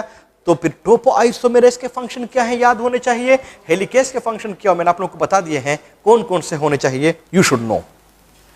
हमने बड़ी ख्वारी कर ली है, रेप्लिकेशन को फिलहाल हम और आप लोगों ने शुरू किया हुआ है, लेकिन एक्चुअल प्रोसेस की तरफ हम और आप लोग जाएंगे। हमने अब तक इसकी कॉपी नहीं बनाई हुई है। वो ये है कि हमने इन दो स्ट्रैंड्स को सेपरेट कर लिया है। बड़ी ख्वारी हो गई है कहीं ये दो स्ट्रैंड्स आपस में फिर यूनाइट ना हो जाए, फिर से वो हाइड्रोजन बॉन्ड से फिर से वो हाइड्रोजन बॉन्ड्स को फिर से ना बना दे। इससे बचने के लिए होता क्या है कि इन दो स्ट्रैंड्स के बीच में, ताकि फिर से ये यूनाइट ना हो जाए, तो जब ये हाइड्रोजन बॉन्ड सेपरेट हो जाए, ब्रेक हो जाए, दो स्ट्रैंड सेपरेट हो जाए, तो फिर एक और प्रोटीन्स हैं, उनकी ये प्रॉपर्टीज है कि तब जाके वो अटैच हो सकते हैं। और वो जो प्रोटीन्स होते हैं उनको आपके बुक ने लिखा हुआ है एसएसबी प्रोटीन। में इसको ऐसे शो कर रहा हूं, ये वो एसएसबी प्रोटीन है। मैं यहां पे लिखवा लेता हूं SSB, you know, single stranded binding protein. ये सिंगल स्ट्रैंडेड, हर एक स्ट्रैंड के अपने प्रोटीन होते हैं। ये बहुत छोटे प्रोटीन होते हैं, 178 अमाइनो एसिड का एक प्रोटीन होता है। ये इनके साथ बाइंड हो जाते हैं, लेकिन इस स्ट्रैंड के साथ अपने एसएसबी प्रोटीन, इस स्ट्रैंड के साथ अपने एसएसबी प्रोटीन, वो अटैच हो जाते हैं। इसका एक मेन फंक्शन वो ये, in order to avoid rejoining, मैं यहां पे लिखवा लेता हूं अवॉइड रीजॉइनिंग, ताकि फिर से ये रिजाइन ना हो जाए। अगर फिर ये रीजॉइन हो गए तो फिर तो रेप्लिकेशन पॉसिबल नहीं है, क्योंकि रेप्लिकेशन में तो हम और आप लोग इन दो स्ट्रैंड्स को सेपरेट कर रहे हैं। तो एसएसबी का मेन फंक्शन क्या हुआ, in order to avoid rejoining, ताकि फिर से ये रिजाइन ना हो जाए। लेकिन एक मोटी बात बुक में और हमें थोड़ा सा यहां पे तजाद सा है, लेकिन वो मैं क्लियर कर रहा हूं कि जब ये इन दोनों स्ट्रैंड्स के बीच में, ऐसे फॉर एग्जांपल हमारे साथ ये दोनों के दोनों स्ट्रैंड्स हैं, इनके बीच में ये एसएसबी प्रोटीन आ जाते हैं, तो आप लोग थोड़ा सा अंदाजा लगा दे कि एक स्ट्रैंड हमारे साथ ऐसा है, दूसरा स्ट्रैंड हमारे साथ ऐसा है, और आपने सिर्फ इसी ही जगह के ऊपर वो एसएसबी प्रोटीन लगा दिए हैं। तो वो जो एसएसबी प्रोटीन आप इनके बीच में लगा देंगे इस जगह पे, तो नीचे वाला स्ट्रैंड थोड़ा सा नीचे चला जाएगा, ऊपर वाला थोड़ा ऊपर को चला जाएगा। तो इसकी शेप बड़ी अजीब सी बन जाती है, इसकी शेप बड़ी अजीब सी बन जाती है। कैसे, मैं एक इमेजिनरी व्यू से आप लोगों को दिखा लेता हूं कि अगर आप देख ले यहां पे वो बन गए हैं, तो फिर इसके बाद भी स्ट्रैंड तो है ना, लेकिन वो स्ट्रैंड तो ऐसे आ रहा है ना, और फिर इसके बाद भी स्ट्रैंड तो है ना, लेकिन वो तो स्ट्रैंड ऐसे आ रहा है ना, पीछे भी स्ट्रैंड तो जा रहा है ना। तो अगर आप लोग इस जगह को देख ले, थोड़ा सा पूल गया है, तो इस पूलने वाली जगह को हम फिर कहते हैं बबल। इसका मतलब यह हुआ कि एसएसबी प्रोटीन का एक फंक्शन यह है कि वो शाबाश है रेप्लिकेशन बबल को भी बनाता है, वो जगह थोड़ी फूल जाती है।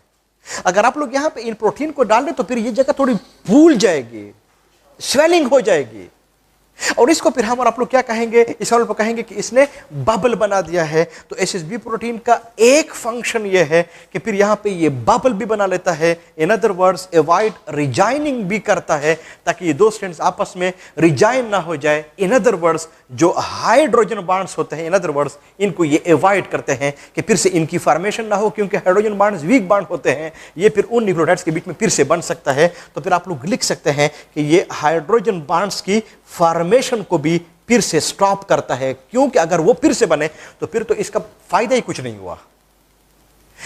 इसका मतलब यह हुआ कि जो एसएसबी प्रोटीन है इसने क्या क्या किया, यू शुड नो, आपको पता होना चाहिए।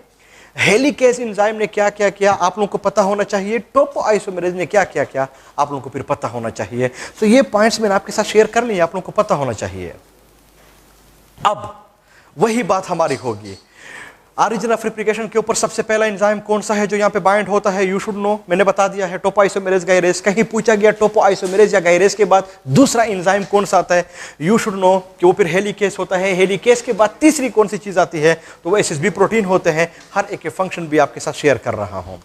ये जो कोई चीज हमारे साथ बन गई है, we called it the replication fork, replication site, and this is the site where the actual replication starts. ये पूरी की पूरी जो तैयारी थी रेप्लिकेशन के लिए हम और आप लोग कर रहे हैं, तो अब ये वो जगह है जहां पे वो जो रेप्लिकेशन होगी ना, ये फिर स्टार्ट होगी। तो याद रख ले, रेप्लिकेशन फोर्क का बनना, रेप्लिकेशन साइट का बनना।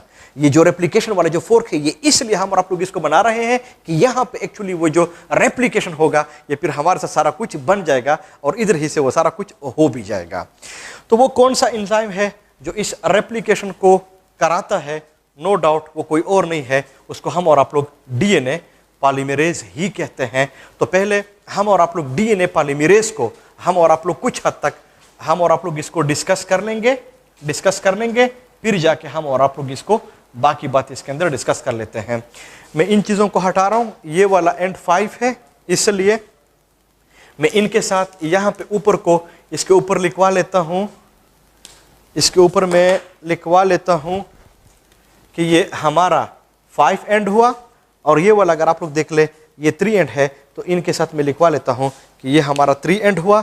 बाकी चीज़ें, इन चीज़ों को मैं हटा रहा हूँ, वही डायग्राम है, मैंने इसको थोड़ा सा ऐसे इसको शो कर लिया है। अब हम और आप लोग आएंगे डीएनए पॉलीमरेज के ऊपर कि ये डीएनए पॉलीमरेज आखिर है क्या। डीएनए पॉलीमरेज, ओके, डीएनए अगर आप देख ले, पॉलीमरेज मैंने बताया था डीएनए पॉलीमर है, ये बात मैंने आपके साथ शेयर की हुई थी। इसका मतलब कि इसके जो मोनोमर्स हैं उसका हम आप लोग न्यूक्लियोटाइड्स कहते हैं। तो डीएनए पॉलीमरेज का मेन फंक्शन क्या है कि ये मोनोमर्स को यानी न्यूक्लियोटाइड्स को आपस में मिलाता है और पॉलीमर को बनाता है, यानी डीएनए को बना लेता है। अब ये जो डीएनए पॉलीमरेज होता है, इनके 3 टाइप्स होते हैं। नंबर 1, जो डीएनए पॉलीमरेज एक टाइप 1 है, दूसरा टाइप 2 है, तीसरा टाइप 3 है। तो जो टाइप 1 है, इसका बेसिक फंक्शन, एक फंक्शन आप लोगों को बता रहा हूं जो कि कोर्स में है भी, वो ये है कि ये रेप्लिकेशन को टर्मिनेट कर सकता है।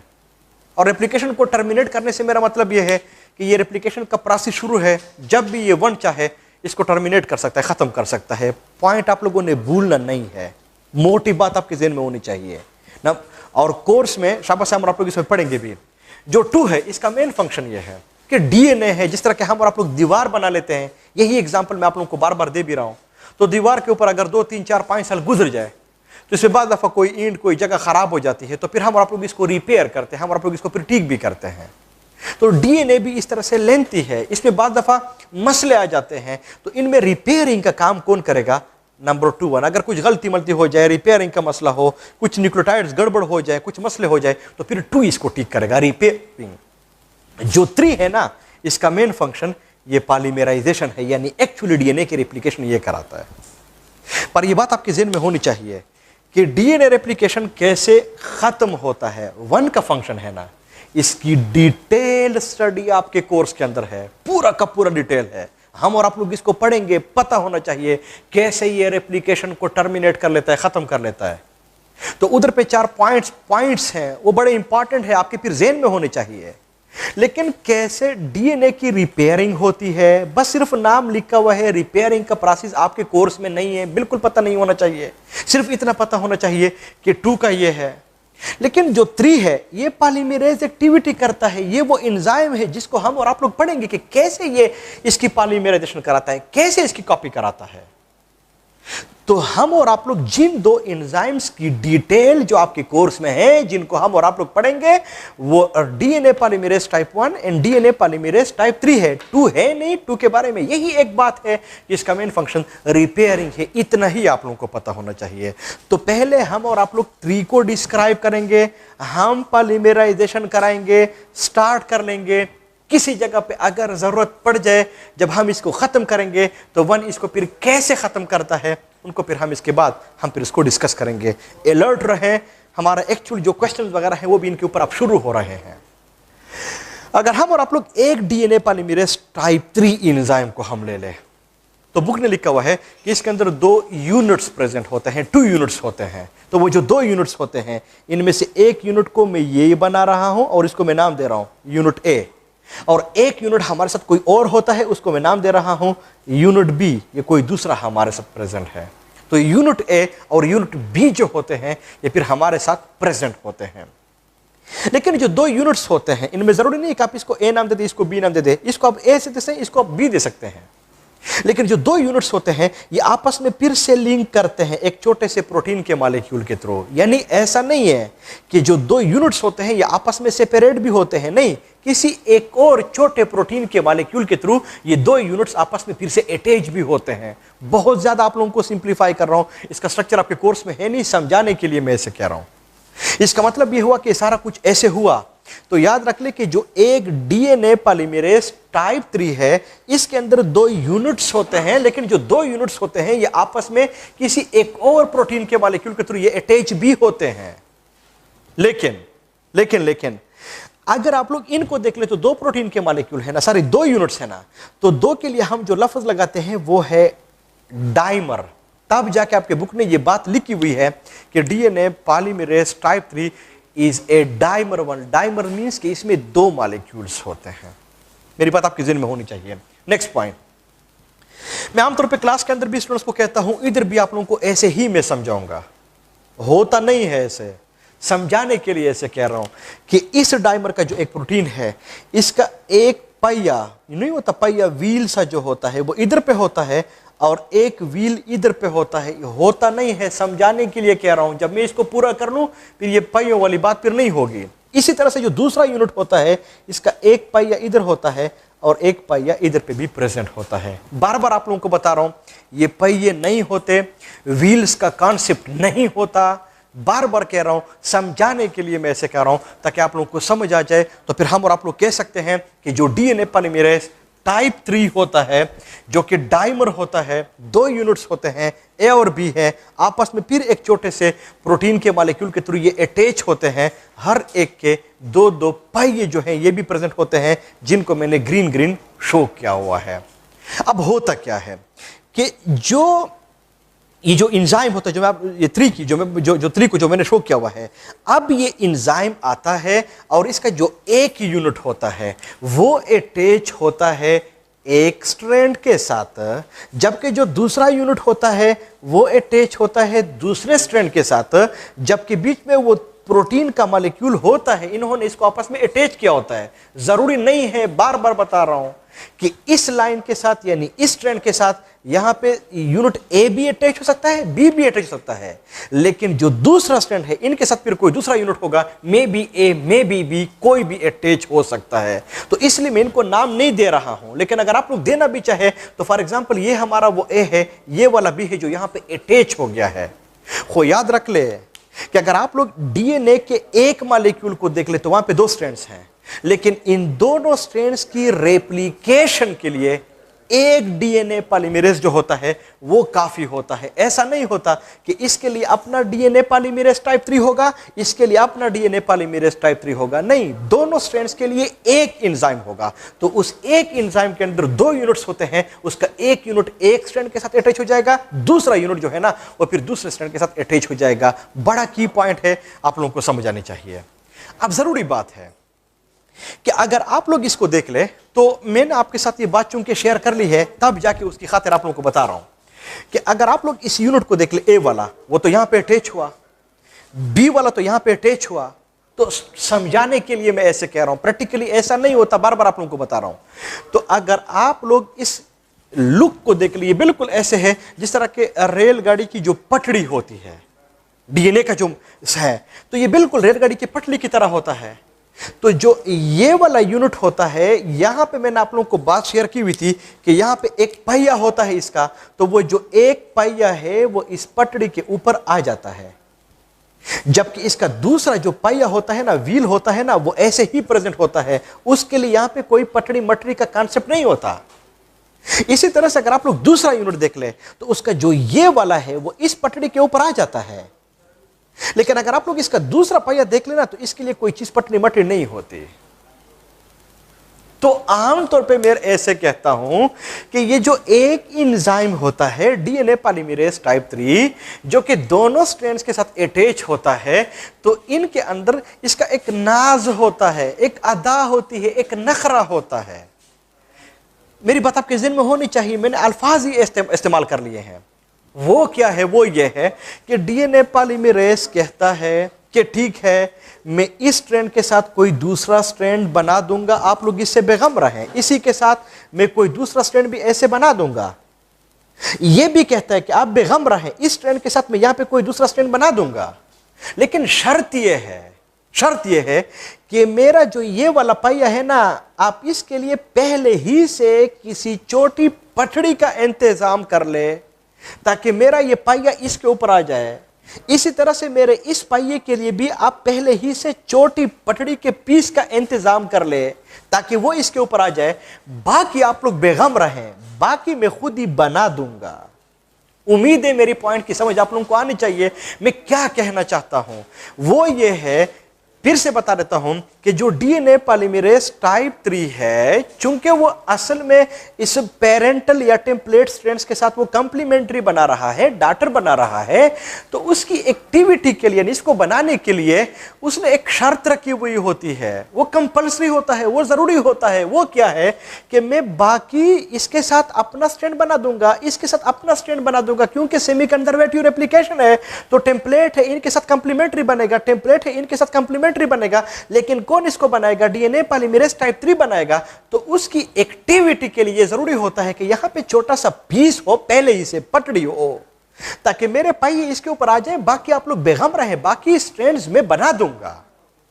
तो इसकी इस तमन्ना को, इस आरज़ू को, इस डिजायर को, इस ख्वाहिश को, इस जिद को पूरा करने के लिए एक और डीएनए पॉलीमरेज का मॉलिक्यूल जो है वो फिर आ जाता है। वो फिर कह रहता है कि इसकी जो जिद है ना वो मैं पूरा कर लेता हूं, यानी मैं इसको बना देता हूं। क्यों डीएनए पॉलीमरेज? इसलिए कि आप लोग कंफ्यूज ना हो जाइए। डीएनए है, अगरचे मैं इसकी जो इसको जो मैं तशबीह दे रहा हूं वो रेलगाड़ी के पटड़ी से दे रहा हूं। रेलगाड़ी की पटड़ी वो लोहे की पीस है, ये लोहा तो नहीं है ना, ये तो डीएनए है ना। तो अंडरस्टूड बात है, यहां पे जो छोटा पीस लगेगा वो भी किसी डीएनए का होगा, ये लोहे वगैरह का नहीं हो सकता। तो जो डीएनए का पीस होगा वो तो डीएनए पॉलीमरेज ही बनाएगा।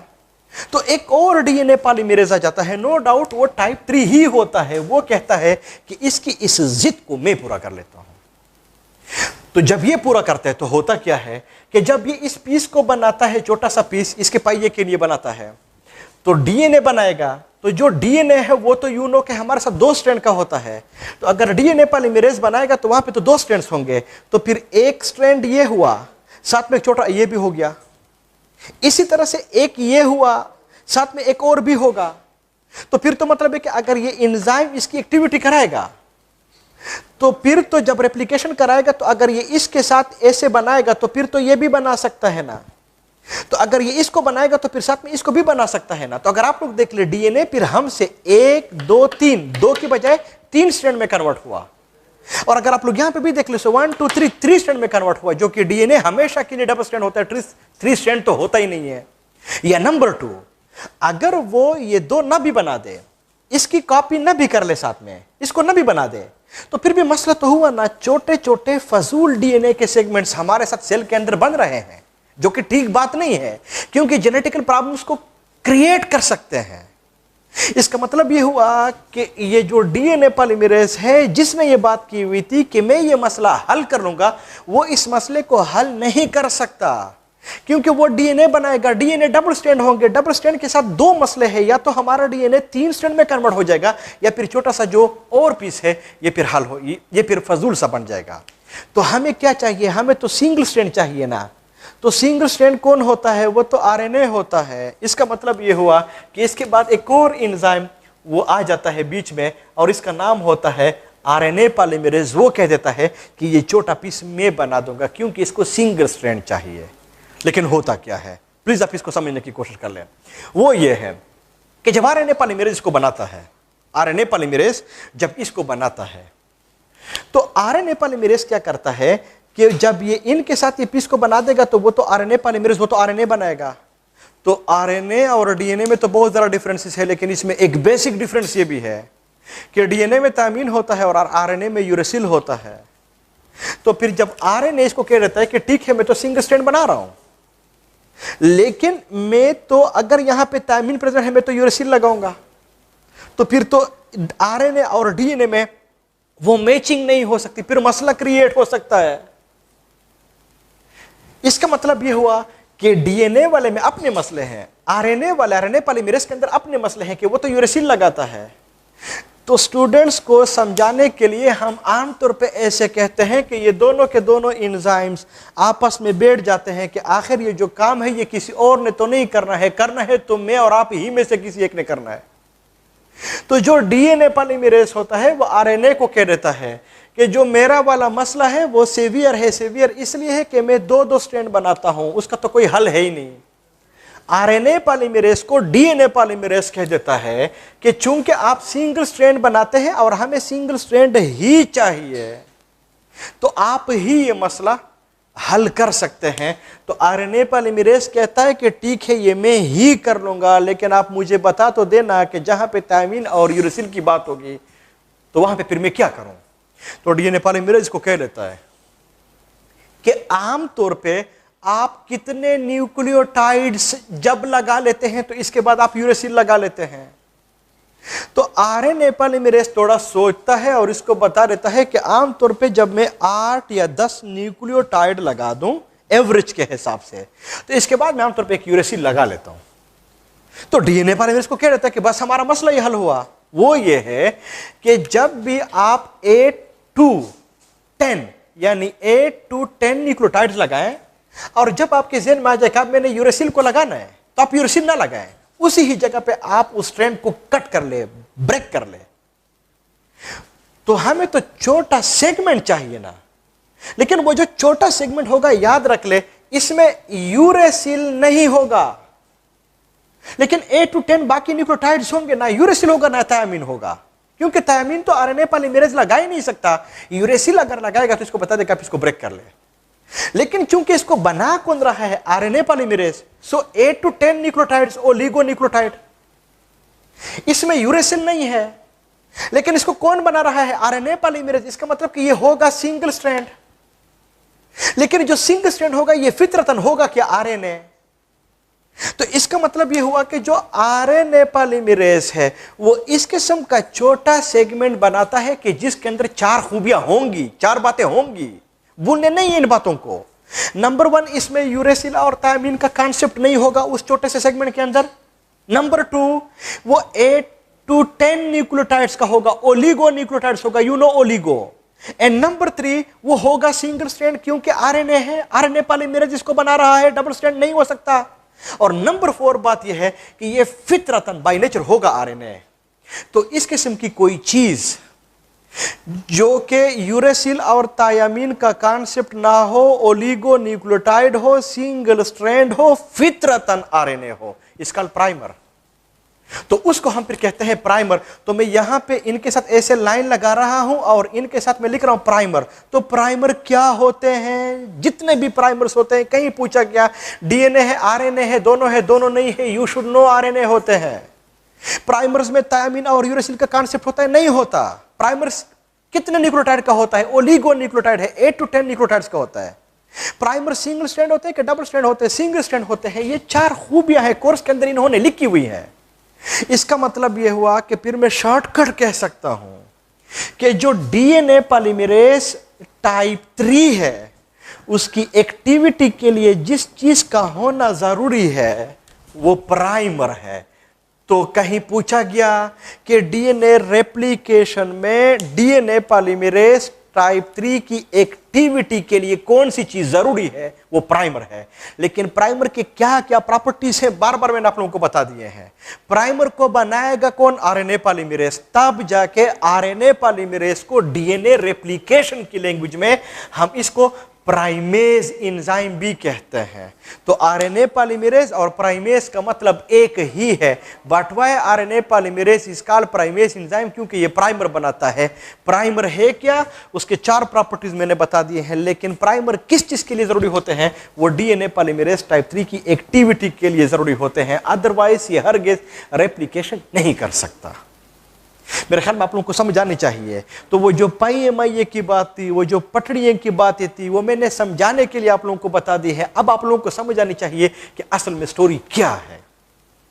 अब हुआ क्या, अब हुआ ये कि जो बाकी चीजें हैं इसको मैं हटा रहा हूं, जो ऊपर वाले जो बाकी चीजें हैं मैं इनको हटा रहा हूं। यहां पे वो प्राइमर अटैच हुआ, डीएनए पॉलीमरेज, वो सारा कुछ हो गया है। शाबाश है, ये चीजें मैंने आप लोगों को समझा दी है। हाँ, ये चीजें मैंने आप लोगों को सारा कुछ समझा दिया है। प्राइमर हाँ ऐसे ऐसे हो जाता है। अब होता क्या है, इब्राहिम बता रहा किचन। अब होता क्या है, अब होता यह है कि फॉर एग्जांपल अगर आप लोग कंसीडर कर लें कि मेरे साथ ये डीएनए पॉलीमरेज टाइप 3 वाला कोई एंजाइम है, जिसमें एक यूनिट ये है, दूसरा यूनिट मेरे साथ कोई ये है, बीच में वो प्रोटीन का मॉलिक्यूल है। मैंने इसको ऐसे ही शो किया हुआ है। फॉर एग्जाम्पल अगर हमारे साथ यहां पे ये एक यूनिट यहां पे अटैच हो गया है, इधर पे ऐसे अटैच हो गया है, तो चूंकि ये स्पेस कम है तो दूसरा यूनिट तो यहां पे अटैच हो गया ना, ऐसे होगा ना। तो फिर जो ये यूनिट होगा वो तो ऐसे आगे जाएगा, यानी यहां पे अटैच हुआ है, ये तो ऐसे जाएगा, रेप्लिकेशन कराएगा। मेरी बात आपकी ज़हन में होनी चाहिए। जो दूसरा यूनिट है वो भी ऐसे ही जाएगा, रेप्लिकेशन कराएगा, ऐसे जाएंगे।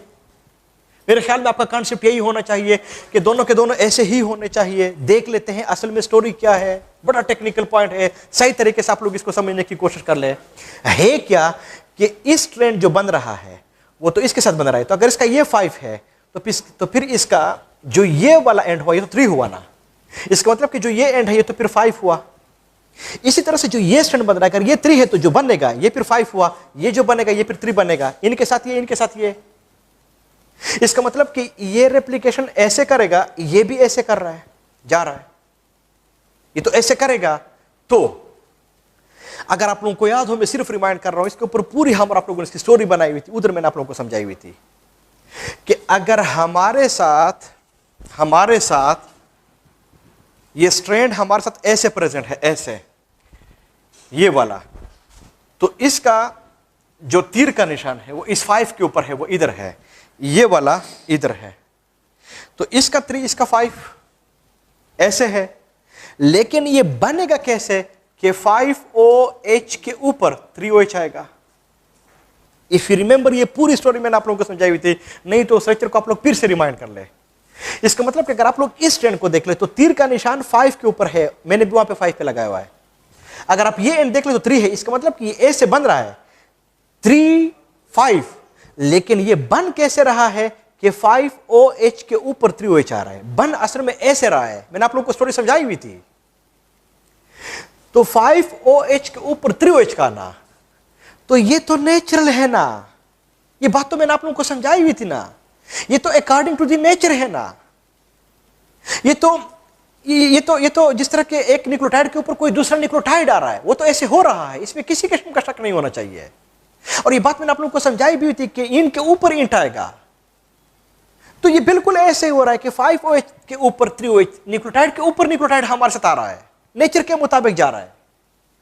सो नो डाउट ये रेप्लिकेशन ऐसे होगी, इसे मेरे ख्याल में किसी किस्म का शक नहीं होना चाहिए। लेकिन अगर आप लोग दूसरे स्ट्रैंड के ऊपर आ जाए, तो फिर जो दूसरा स्ट्रैंड है, अगर मैं इसको इसी तरह से दोनों के दोनों पैरेलल है ना, तो अगर मैं इसको भी ऐसे बना दूं, तो फिर इसका वो वाला ये वाला एंड तो 5 हुआ, ये वाला तो 3 हुआ, लेकिन ये फिर बनेगा कैसे कि 3OH के नीचे 5OH आएगा। मेरे ख्याल में आप लोगों को समझ आनी चाहिए, क्योंकि दोनों पैरेलल है। तो न्यूक्लियोटाइड के नीचे तो न्यूक्लियोटाइड नहीं आ सकता ना, ये बात तो मैंने आप लोगों को समझाई हुई थी। इसका मतलब ये हुआ कि इस ट्रेंड को आप लोग ऐसे नहीं बना सकते, अगर बनाएंगे फिर ये नेचर के अगेंस्ट जाएगा। तो अगर आप इसको नेचर के मुताबिक लाएंगे तो बजाइए कि आप इसको ऐसे बनाएं, तीर कर आप इसको ऐसे बना दें, तब जाके वो दो स्ट्रैंड भी एंटी पैरेलल हो जाते हैं। इसका मतलब कि अगर आप इसको ऐसे बनाएंगे, ये वाला एंड 5 हो जाएगा, फिर ये किसके मुताबिक हो जाएगा कि फिर ये 5OH के ऊपर 3OH आ जाएगा। इसका मतलब ये हुआ कि जो ये वाला स्ट्रैंड है ये ऐसे आपके साथ नहीं बनना चाहिए, ये आपके साथ ऐसे उल्टा बनना चाहिए, ऐसे बनना चाहिए, तब जाके आप इसको नेचर के मुताबिक इसको ले आएंगे। लेक्चर में डीएनए में ये पूरी स्टोरी मैंने आप लोगों को समझाई हुई थी। ये बात आपके ज़हन में होनी चाहिए कि ऐसा ही होता है, और नो डाउट ये ऐसा ही होता है। इसका मतलब ये हुआ कि ये ऐसे बन रहा है, नेचर के मुताबिक बन रहा है, ये नेचर के खिलाफ बन रहा था। नेचर के खिलाफ से जब हम इसको नेचर के मुताबिक पे इसको लाना चाहते थे तो हम इसको ऐसे बनाएंगे, उल्टा बनाएंगे। इसका मतलब ये हुआ, बड़ी जबरदस्त बात आ गई हमारे सामने कि अगर हमारे साथ डीएनए पॉलीमरेज टाइप 3 का कोई एंजाइम है, इसमें एक यूनिट ये है, दूसरा यूनिट ये है ए और बी, इसमें बीच में वो प्रोटीन का छोटा मॉलिक्यूल भी प्रेजेंट है। इसका मतलब कि इसका एक यूनिट यहां पे अटैच हो जाएगा, दूसरा यूनिट यहां पे अटैच नहीं होगा, दूसरा यूनिट यहां पे अटैच होगा, तो ये ऐसे और एक ऐसे होगा, यानी ये ऐसे हमारे साथ अटैच होगा। तो इस यूनिट को मैं यहां से हटा रहा हूं और इस यूनिट को मैं बना रहा हूं, इस यूनिट को मैं बना रहा हूं, यहां पे अटैच होगा, यहां पे वो प्राइमर होगा, बीच में वो जो प्रोटीन का मॉलिक्यूल है ये प्रेजेंट है। अब उम्मीद है आप लोगों को पता होना चाहिए कि ये कैसे होता है। तो इसकी जो रेप्लिकेशन कराएगा वो बजाय ये कि इस रेप्लिकेशन को ये ऐसे कराए, इस रेप्लिकेशन को ये ऐसे कराएगा, तो फिर ये 3 और ये 5 फिर ये नेचर के मुताबिक हो जाएगा। अब मेरी बात आपके ज़हन में होनी चाहिए, ऐसे ही होगा। तो फिर होता क्या है, बड़ी इंपॉर्टेंट बात, मेरे साथ जो की चेन का जो साइज है वो छोटा है, अदरवाइज आप लोगों को असल में समझ आती। होता क्या है कि ये वाला ऐसे आगे जाएगा, ये वाला रेप्लिकेशन ऐसे करेगा, एक उधर जा रहा है, एक इधर आ रहा है। घर में आप लोग इसकी प्रैक्टिस कर सकते हैं। तो जब ये एक खास लेंथ तक आ जाएगा, ये तो उधर आगे जा रहा है, तो ये वाला इसको खींचेगा, तो फिर ये ऐसे देख रहे हैं, ऐसे ऐसे जंप लगा देगा और फिर यहां पे अटैच हो जाएगा। फिर ये वाला ऐसे आ जाएगा, फिर ये पीछे आएगा, ऐसे ऐसे। मेरे ख्याल में मेरी बात आप लोगों के ज़हन में होनी चाहिए। तो ये ऐसे जंप्स लगा के जाता है। इसका मतलब ये हुआ कि ये तो ऐसे कंटिन्यूस जा रहा है, इसके लिए तो कोई मसला ही नहीं है, कंटिन्यूस जा रहा है। लेकिन ये वाला इधर तक आएगा, फिर इधर से जंप लगाएगा, फिर इधर पे अटैच होगा यूनिट बी, फिर ये प्राइमर मांगेगा, फिर ये ऐसे रेप्लिकेशन करेगा, फिर ये जंप लगाएगा पीछे की तरफ, फिर इधर पे अटैच होगा, फिर प्राइमर मांगेगा, फिर रेप्लिकेशन ऐसे करेगा, क्योंकि हमने इसको नेचर के मुताबिक बनाना है। तो इसका मतलब ये हुआ कि जो ये वाला स्ट्रैंड था वो तो नेचर के मुताबिक जा रहा था, 5OH से 3OH की तरफ जा रहा था। नंबर 2 नेचुरल था। नंबर 3 कितने प्राइमर इसने चाहे, वन सिंगल प्राइमर, एक मरतबा यहां पे प्राइमर अटैच हो, बस मुसलसल जा रहा है। नेक्स्ट पॉइंट वो ये है कि अगर ये जा भी रहा है तो कंटिन्यूस जा रहा है, मुसलसल जा रहा है, वो एंजाइम के लिए कुछ मसला ही नहीं है, मुसलसल जा रहा है। जबकि आप लोग अगर दूसरे स्ट्रैंड के ऊपर आ जाए तो होता क्या है कि ये 5OH से 3OH की तरफ तो हम और आप लोगों ने किया, लेकिन अगर देख ले वो नेचर के मुताबिक नहीं जा रहा था, वो अननेचुरल था। और अगर आप लोग देख ले, इधर पे एक प्राइमर था, इधर पे हर जगह पे वो प्राइमर मांगेगा, मेनी प्राइमर्स। और अगर आप लोग देख ले, इसकी कंटिन्यूअस रेप्लिकेशन हो रही है, इसकी डिसकंटिन्यूअस हो रही है, इधर से इधर रेप्लिकेशन, फिर स्टॉप, फिर जंप लगाएगा, फिर इधर रेप्लिकेशन। तो जो रेप्लिकेशन है वो कंटिन्यूअस नहीं है, वो डिसकंटिन्यूअस रेप्लिकेशन है। तो कितने प्रॉपर्टीज मैंने आप लोगों को इस स्ट्रैंड के बता दिए हैं, 4, 5OH से 3OH, natural, single primer, continuous. This strand is called the leading strand. जबकि अगर आप लोग इसको देख ले, 5OH से 3OH अननेचुरल था, मेनी प्राइमर्स चाहिए, डिसकंटिन्यूअस था, is called the lagging strand. तो ये बात आप लोगों ने नहीं भूलनी है। बाद दफा पूछा जाता है कि रेप्लिकेशन में जिसकी डिसकंटिन्यूअस रेप्लिकेशन होती है वो कौन सा होता है, तो फिर वो लैगिंग वाला होगा। कंटिन्यूअस किसकी होती है, लीडिंग वाले की। किसके ऊपर एक मरतबा प्राइमर चाहिए, लीडिंग वाला। किस रेप्लिकेशन में स्ट्रैंड के ऊपर बहुत ज्यादा प्राइमर आप लोगों को चाहिए होंगे? लेगिंग वाला। तो ये पॉइंट्स आपके जहन में होने चाहिए, बड़े इंपॉर्टेंट पॉइंट्स है। तो 4 प्रॉपर्टीज इसके हैं, 4 प्रॉपर्टीज लेगिंग के हैं। सो वाई लीडिंग? क्योंकि वो नेचर के मुताबिक जा रहा है, वो लीड करेगा। लेगिंग मींस जो पीछे होता है। वाई पीछे? क्योंकि इसकी रेप्लिकेशन नेचर के मुताबिक नहीं हो रही थी। That's why it's lagging one, पीछे रह जाता है। तब जाके ये इलेक्शन में भी आप लोगों ने ये नाम सुने होंगे, एक लीड करता है। लीड कितने पे लीड है उसको, और जो दूसरे पीछे रहता है वो लैगिंग होता है, जो पीछे रह जाता है। इसका मतलब कि इसकी रेप्लिकेशन भी जो लीडिंग वाली है इसके पहले पूरे होगी, जो लैगिंग वाला है इसकी रेप्लिकेशन भी बाद में पूरी होगी, थोड़ा डिले होता है। So it means in replication we have 2 strands, the leading one and the lagging one. Which one is leading? 4 properties मैंने बता दिए हैं। Which one is lagging? 4 properties मैंने आप लोगों को बता दिए हैं, पता होना चाहिए। नेक्स्ट पॉइंट बड़ा इंपॉर्टेंट है, वो ये है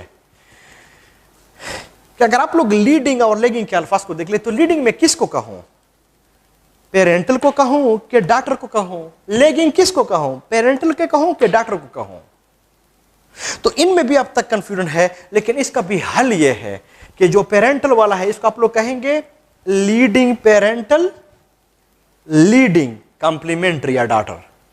इसी तरह से लेगिंग पेरेंटल या टेम्पलेट और लेगिंग डॉटर या फिर कंप्लीमेंट्री वाले, इस तरह के अल्फाज जो आप इसको इस्तेमाल कर सकते हैं। दूसरा पॉइंट जो मैंने पहले छोड़ा हुआ था वो ये था कि अगर आप लोग देख ले यहां पे, तो एक आपके साथ रेप्लिकेशन फोर्क ये बन रहा है ना इन दो के बीच में, और इन दो के बीच में भी एक रेप्लिकेशन फोर्क ये बन रहा है।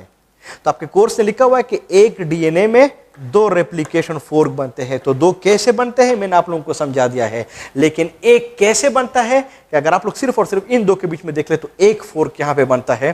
तो वो जो 2 कहते हैं वो क्यों कहते हैं, जो एक कहता है वो क्यों कहते हैं। यहां तक आप लोगों को समझ आनी चाहिए।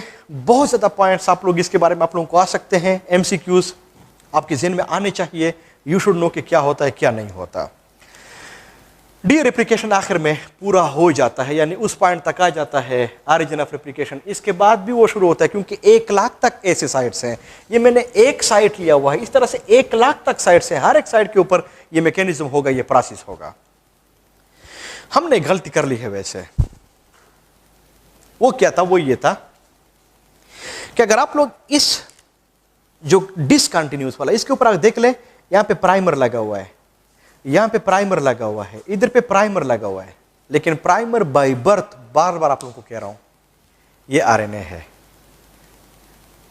सो हरगिज़ नामुमकिन है कि आरएनए पार्ट बन जाए डीएनए का। ये तो हो ही नहीं सकता, ये तो हो ही नहीं सकता कि ये उसका पार्ट बन जाए।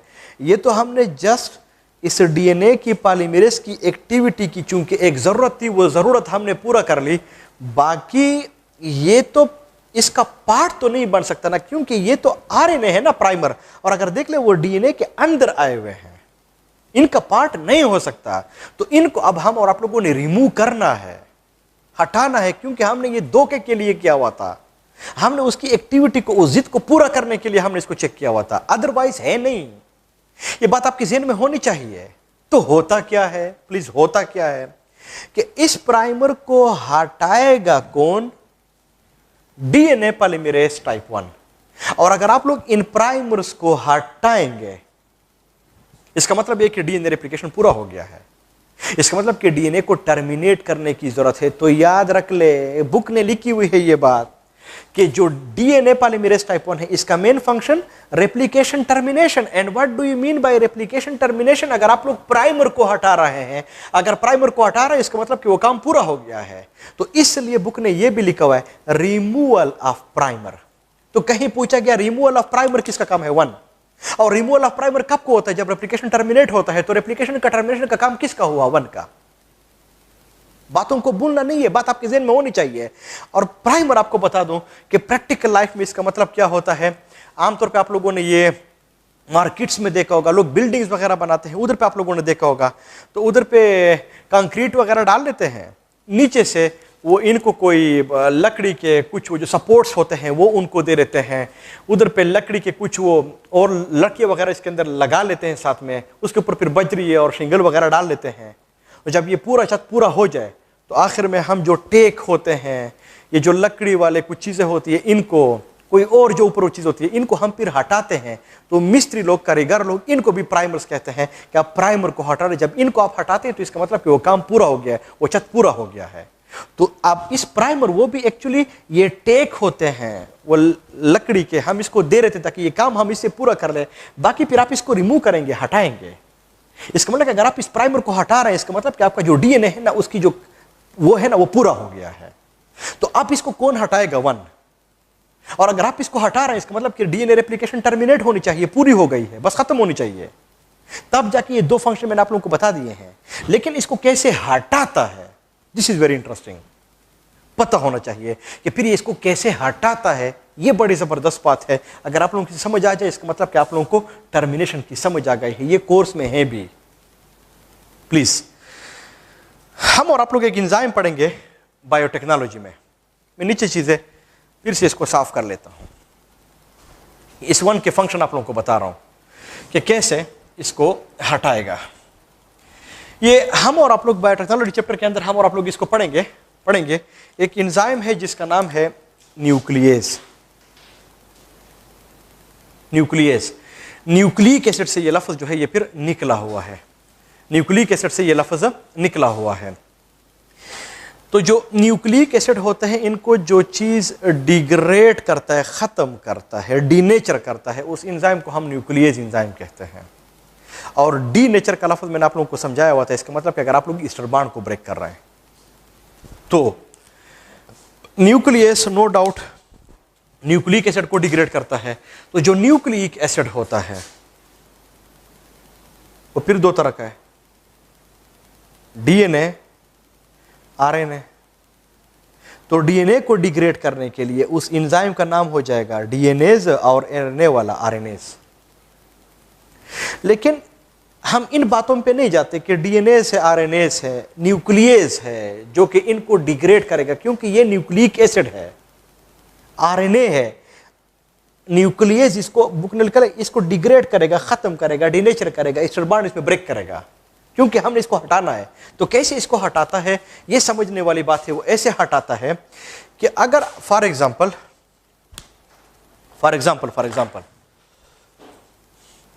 इधर से लेके इधर तक हमारे साथ एक डीएनए की स्ट्रैंड है, वो मौजूद है। डीएनए का जो स्ट्रैंड है वो मौजूद है।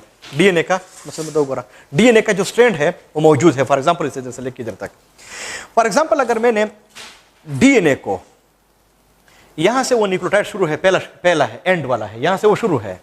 अगर मैंने यहां पे ईस्टर बॉन्ड को ब्रेक करना है तो उस न्यूक्लियेज एंजाइम को मैं कहूंगा एक्सोन्यूक्लियेज। एक्सो मीन्स एक्सटर्नल। फिर इसके बाद ये वाला पहला हो जाएगा, फिर हम इसको खत्म करेंगे। फिर इसके बाद ये, तो अगर 1 बाय 1 खत्म करेंगे 1 बाय 1 एक को, लेकिन एंड वाले को, तो फिर हम इस एंजाइम को हम कहेंगे एक्सोन्यूक्लियेज। इसका मतलब ये हुआ कि न्यूक्लियस का एक टाइप है जिसको हम कहते हैं एक्सोन्यूक्लियेज। ये डीएनए को डिग्रेड करता है, डीनेचर करता है, ईस्टर बॉन्ड को ब्रेक करता है, लेकिन पहला वाला एंड वाला। नंबर 2, अगर फॉर एग्जांपल अगर आप एंड के ऊपर कट ना लगाएं, अगर आप एंड यहां पे लगा रहे हैं, अगर आप कट यहां पे लगा रहे हैं, कट यहां पे लगा रहे हैं, दरमियान में लगा रहे हैं, तो फिर हम और आप लोग उस न्यूक्लियस को हम आप लोग कहेंगे एंडोन्यूक्लियस। इसका मतलब कि न्यूक्लियस एंजाइम का मेन फंक्शन न्यूक्लिक एसिड को डिग्रेड करना है, डिनेचर करना है, यानी ईस्टर बॉन्ड को ब्रेक करना है। लेकिन साथ में मैंने आपके साथ ये बात शेयर कर ली है कि जो न्यूक्लियस है ये फिर 2 तरह का होता है, एक्सोन्यूक्लियस भी है, एंडोन्यूक्लियस भी है। एक्सोन्यूक्लियस हमेशा के लिए एक्सटर्नल जो एंड वाले न्यूक्लियोटाइड्स होंगे इसके ऊपर कट लगाएगा, जबकि जो एंडोन्यूक्लियस होते हैं वो हमेशा के लिए दरमियान में कट लगाएगा। ये बात मैं आप लोगों से पूछ रहा हूं कि अगर हमारे साथ यहां पे ये प्राइमर मौजूद है, ये भी डीएनए का स्ट्रैंड है, इधर से इधर तक भी डीएनए का स्ट्रैंड है, लेकिन बीच में ये प्राइमर है, तो अगर इस प्राइमर के इस एंड न्यूक्लियोटाइड के ऊपर मैं कट लगाऊंगा तो इसके लिए मुझे कौन सा एंजाइम चाहिए होगा? अंडरस्टूड बात है, न्यूक्लियेज में एक्सोन्यूक्लियस चाहिए होगा, एंडोन्यूक्लियस नहीं। इसका मतलब यह हुआ कि जो डीएनए पॉलीमरेज टाइप 1 है, जब ये प्राइमर को हटाता है तो कैसे इसको हटाता है? एक्सोन्यूक्लियस एक्टिविटी के थ्रू इसको हटाता है। एक्सोन्यूक्लियस एंजाइम ये नहीं है, एक्सोन्यूक्लियस एंजाइम की तरह इसको हटाता है, यानी its function is like exonuclease enzyme. It's not an exonuclease enzyme. Its function is like exonuclease enzyme. Number 1. Number 2, बड़ी जबरदस्त बात है कि फॉर एग्जाम्पल अगर ये एंड वाला न्यूक्लियोटाइड इसने हटा दिया, रिमूव किया, तो इसकी जगह पे कोई और लगाएगा भी तो ना, यानी कोई और न्यूक्लियोटाइड लगाएगा भी तो ना, सिर्फ गैप को तो नहीं छोड़ेगा। तो ये लगाने वाला काम किसका है? तो वो तो डीएनए पॉलीमरेज टाइप 3 था। इसका मतलब कि इसका जो फंक्शन है ना वो पॉलीमरेज 3 की तरह भी होता है, यानी पहला पॉलीमराइजेशन भी कर सकता है। बड़ी खूबसूरत बातें हैं ये। फिर अगर ये इसको हटा दे तो फिर देखता भी है कि जो न्यूक्लियोटाइड मैंने यहां पे लगा दिया और इसका जो सामने वाला स्ट्रैंड है, क्या उसमें बेस पेयरिंग भी है? अगर यहां पे थायमीन है, मैंने वाकई में एडेनिन लगाया, कोई गलत तो नहीं लगाया, चेक भी करता है। तो अगर चेक करेगा इसका प्रूफ रीडिंग, इसका मतलब यह हुआ कि ये प्रूफ रीडिंग भी करता है, चेक भी करता है कि मैंने सही लगा दिया कि नहीं लगा दिया है। तो अगर मैं शॉर्टकट आप लोगों को बताऊं तो फिर मैं कैसे कह सकता हूं कि डीएनए पॉलीमरेज टाइप 1 जब रेप्लिकेशन को टर्मिनेट करता है तो टर्मिनेट करने के लिए 5 मिनट से, तो टर्मिनेट करने के लिए ये प्राइमर को हटाएगा। लेकिन प्राइमर को ये कैसे हटाता है? 3 तरीकों से। नंबर 1, एक्सोन्यूक्लियस वो साइड वाला हटा देगा, एंड वाला, फिर इसकी जगह पे पॉलीमरेज फिर लगा देगा, फिर इसकी जगह पे प्रूफ रीडिंग, फिर दूसरे की बारी आ गई, फिर एक्सोन्यूक्लियस, फिर पॉलीमरेज, फिर प्रूफ रीडिंग, फिर यहां पे, फिर एक्सोन्यूक्लियस, फिर पॉलीमरेज, फिर प्रूफ रीडिंग, फिर ऐसे। तो जो 8 to 10 न्यूक्लियोटाइड्स होते हैं प्राइमर के अंदर, हर एक को कैसे रिमूव करते हैं? एक्सोन्यूक्लियस कट किया, फिर दूसरा लगा दिया पॉलीमरेज, फिर प्रूफ रीडिंग भी कर ली। तो ये सारा कुछ इस तरह से कर लेता है। अब इंटरेस्टिंग बात वो क्या है, थोड़ा सा प्लीज मेरी तरफ, कि इधर से लेके इधर तक तो वो ताना डीएनए का सेगमेंट तो था ना, फिर इधर से लेके इधर तक वो फिर भी डीएनए का सेगमेंट था ना, बीच में तो प्राइमर था। प्राइमर को किसने हटाया, 1 ने कैसे, मैंने आपके साथ बात शेयर कर ली है। लेकिन इसके अंदर एक मसला होता है, वो क्या होता है कि जब 8 to 10 न्यूक्लियोटाइड्स को, आखिरी न्यूक्लियोटाइड को यहां पे लगा लेता है, तो ये आखिरी न्यूक्लियोटाइड और जो दूसरा ये जो सेगमेंट है इसका पहला न्यूक्लियोटाइड, इसको आपस में ये बाइंड नहीं कर सकता, अटैच नहीं कर सकता, मिला नहीं सकता। इसके अंदर बस सिर्फ मसला यह है, बाकी को मिला सकते, जैसे इनके साथ ये मिला सकते हैं, पहला न्यूक्लियोटाइड प्राइमर का, दूसरा प्राइमर, तीसरा, चौथा, 5वां, 6वां, 7वां, 8वां, 9वां, 10वां जो भी है उनको मिला सकता है। लेकिन जब इसको यहां तक पूरा कर ले तो जो ये वाला सेगमेंट शुरू होता है, और जब ये इस प्राइमर को पूरा कर ले तो इनमें जो गैप होता है, इनके बीच में भी अटैच तो करना पड़ता है ना, इस रुबान को तो बनाना पड़ता है ना, तो वो ये काम नहीं कर सकता। तो इसके लिए फिर एक और एंजाइम होता है और इसका का नाम होता है लाइगेज। तो लाइगेज का काम क्या हुआ? शॉर्टकट, कि एक सेगमेंट को दूसरे सेगमेंट के साथ उसने लाइगेशन कर ली, अटैचमेंट कर ली, बाइंडिंग कर ली, लाइगेज किया, लाइगेशन करा ली। इसका मतलब यह हुआ कि डीएनए रेप्लिकेशन में जो सबसे आखिरी एंजाइम है वो लाइगेज है। और लाइगेज का काम कि जो डिसकंटिन्यूस है, इसके एक सेगमेंट को दूसरे सेगमेंट के साथ अटैच भी किया। लेकिन इस प्राइमर को हटाया किसने और फिर वो डीएनए वाली चीजें लगाई किसने? वो 1 ने। कैसे? फिनोमेनन मैंने आप लोगों को बता दिया है। अब अगर हम और आप लोग देख ले, लीडिंग की तो हम बात ही नहीं कर रहे हैं, लेगिंग की हम बात कर रहे हैं। तो एक सेगमेंट हमारे साथ ये है, एक सेगमेंट ये था, एक सेगमेंट ये था, डिसकंटिन्यूस है। तो इन सेगमेंट को सबसे पहले जिस बंदे ने डिस्कवर किया हुआ था उसका नाम था ओकाजाकी फ्रे, ओकाजाकी। तब जाके इन सेगमेंट्स को या फ्रेगमेंट्स को हम फिर कहते हैं ओकाजाकी फ्रेगमेंट्स। लेकिन ओकाजाकी फ्रेगमेंट्स कौन बना रहा, किस ट्रेंड के ऊपर बनते हैं? ये लेगिंग के ऊपर बनते हैं, ये हरगिज़ लीडिंग के ऊपर नहीं बनते। लेकिन इसको लेगिंग स्ट्रैंड्स को, सॉरी, ओकाजाकी फ्रेगमेंट्स को अटैच कौन करता है? लाइगेज। लेकिन इन ओकाज़ाकी फ्रेगमेंट्स के बीच में जो प्राइमर होता है, इनको हटाता कौन है और रिप्लेस कौन करता है? 1। कैसे? पूरा फेनोमेनन मैंने आपके साथ शेयर कर लिया है। चूंकि प्रोकैरियोट्स में इन फ्रेगमेंट्स का साइज जो होता है ओकाज़ाकी का, ये कम होता है, बुक में लिखा हुआ है 100 से लेके 200 न्यूक्लियोटाइड्स तक होता है, जबकि यूकैरियोट्स में 1000 से लेके 2000 न्यूक्लियोटाइड्स तक ये प्रेजेंट होता है। So this is all about the DNA replication. पता होना चाहिए कि कैसे होता है और किस तरह से होता है। लेकिन बड़े ही मज़ेदार किस्म के एमसीक्यूज इसके ऊपर आते हैं। कहीं पूछा गया ओकाज़ाकी फ्रेगमेंट्स किसके ऊपर बनते हैं, लीडिंग या लेगिंग के ऊपर। ओकाज़ाकी फ्रेगमेंट्स का जो लेंथ होता है वो प्रोकैरियोट्स में, यूकैरियोट्स में किस में छोटा होता है, किस में बड़ा होता है। ओकाज़ाकी फ्रेगमेंट्स के बीच में जो चीज़ प्रेजेंट होती है उसको हम क्या कहते हैं? प्राइमर्स कहते हैं। प्राइमर को कौन हटाता है? डीएनए पॉलीमरेज टाइप 1 हटाता है। प्राइमर को कैसे हटाया जाता है? सो एक्सोन्यूक्लियस, पॉलीमरेज और प्रूफ रीडिंग एक्टिविटी के थ्रू इसको हटाता है। अगर 1 अपनी एक्टिविटी करता है, प्राइमर को हटाता है, इसका मतलब कि डीएनए रेप्लिकेशन हमारी पूरी हो गई है। ये पॉइंट्स आप लोगों से पूछे जा सकते हैं। उम्मीद है आप लोगों को समझ आनी चाहिए। Thank you very much.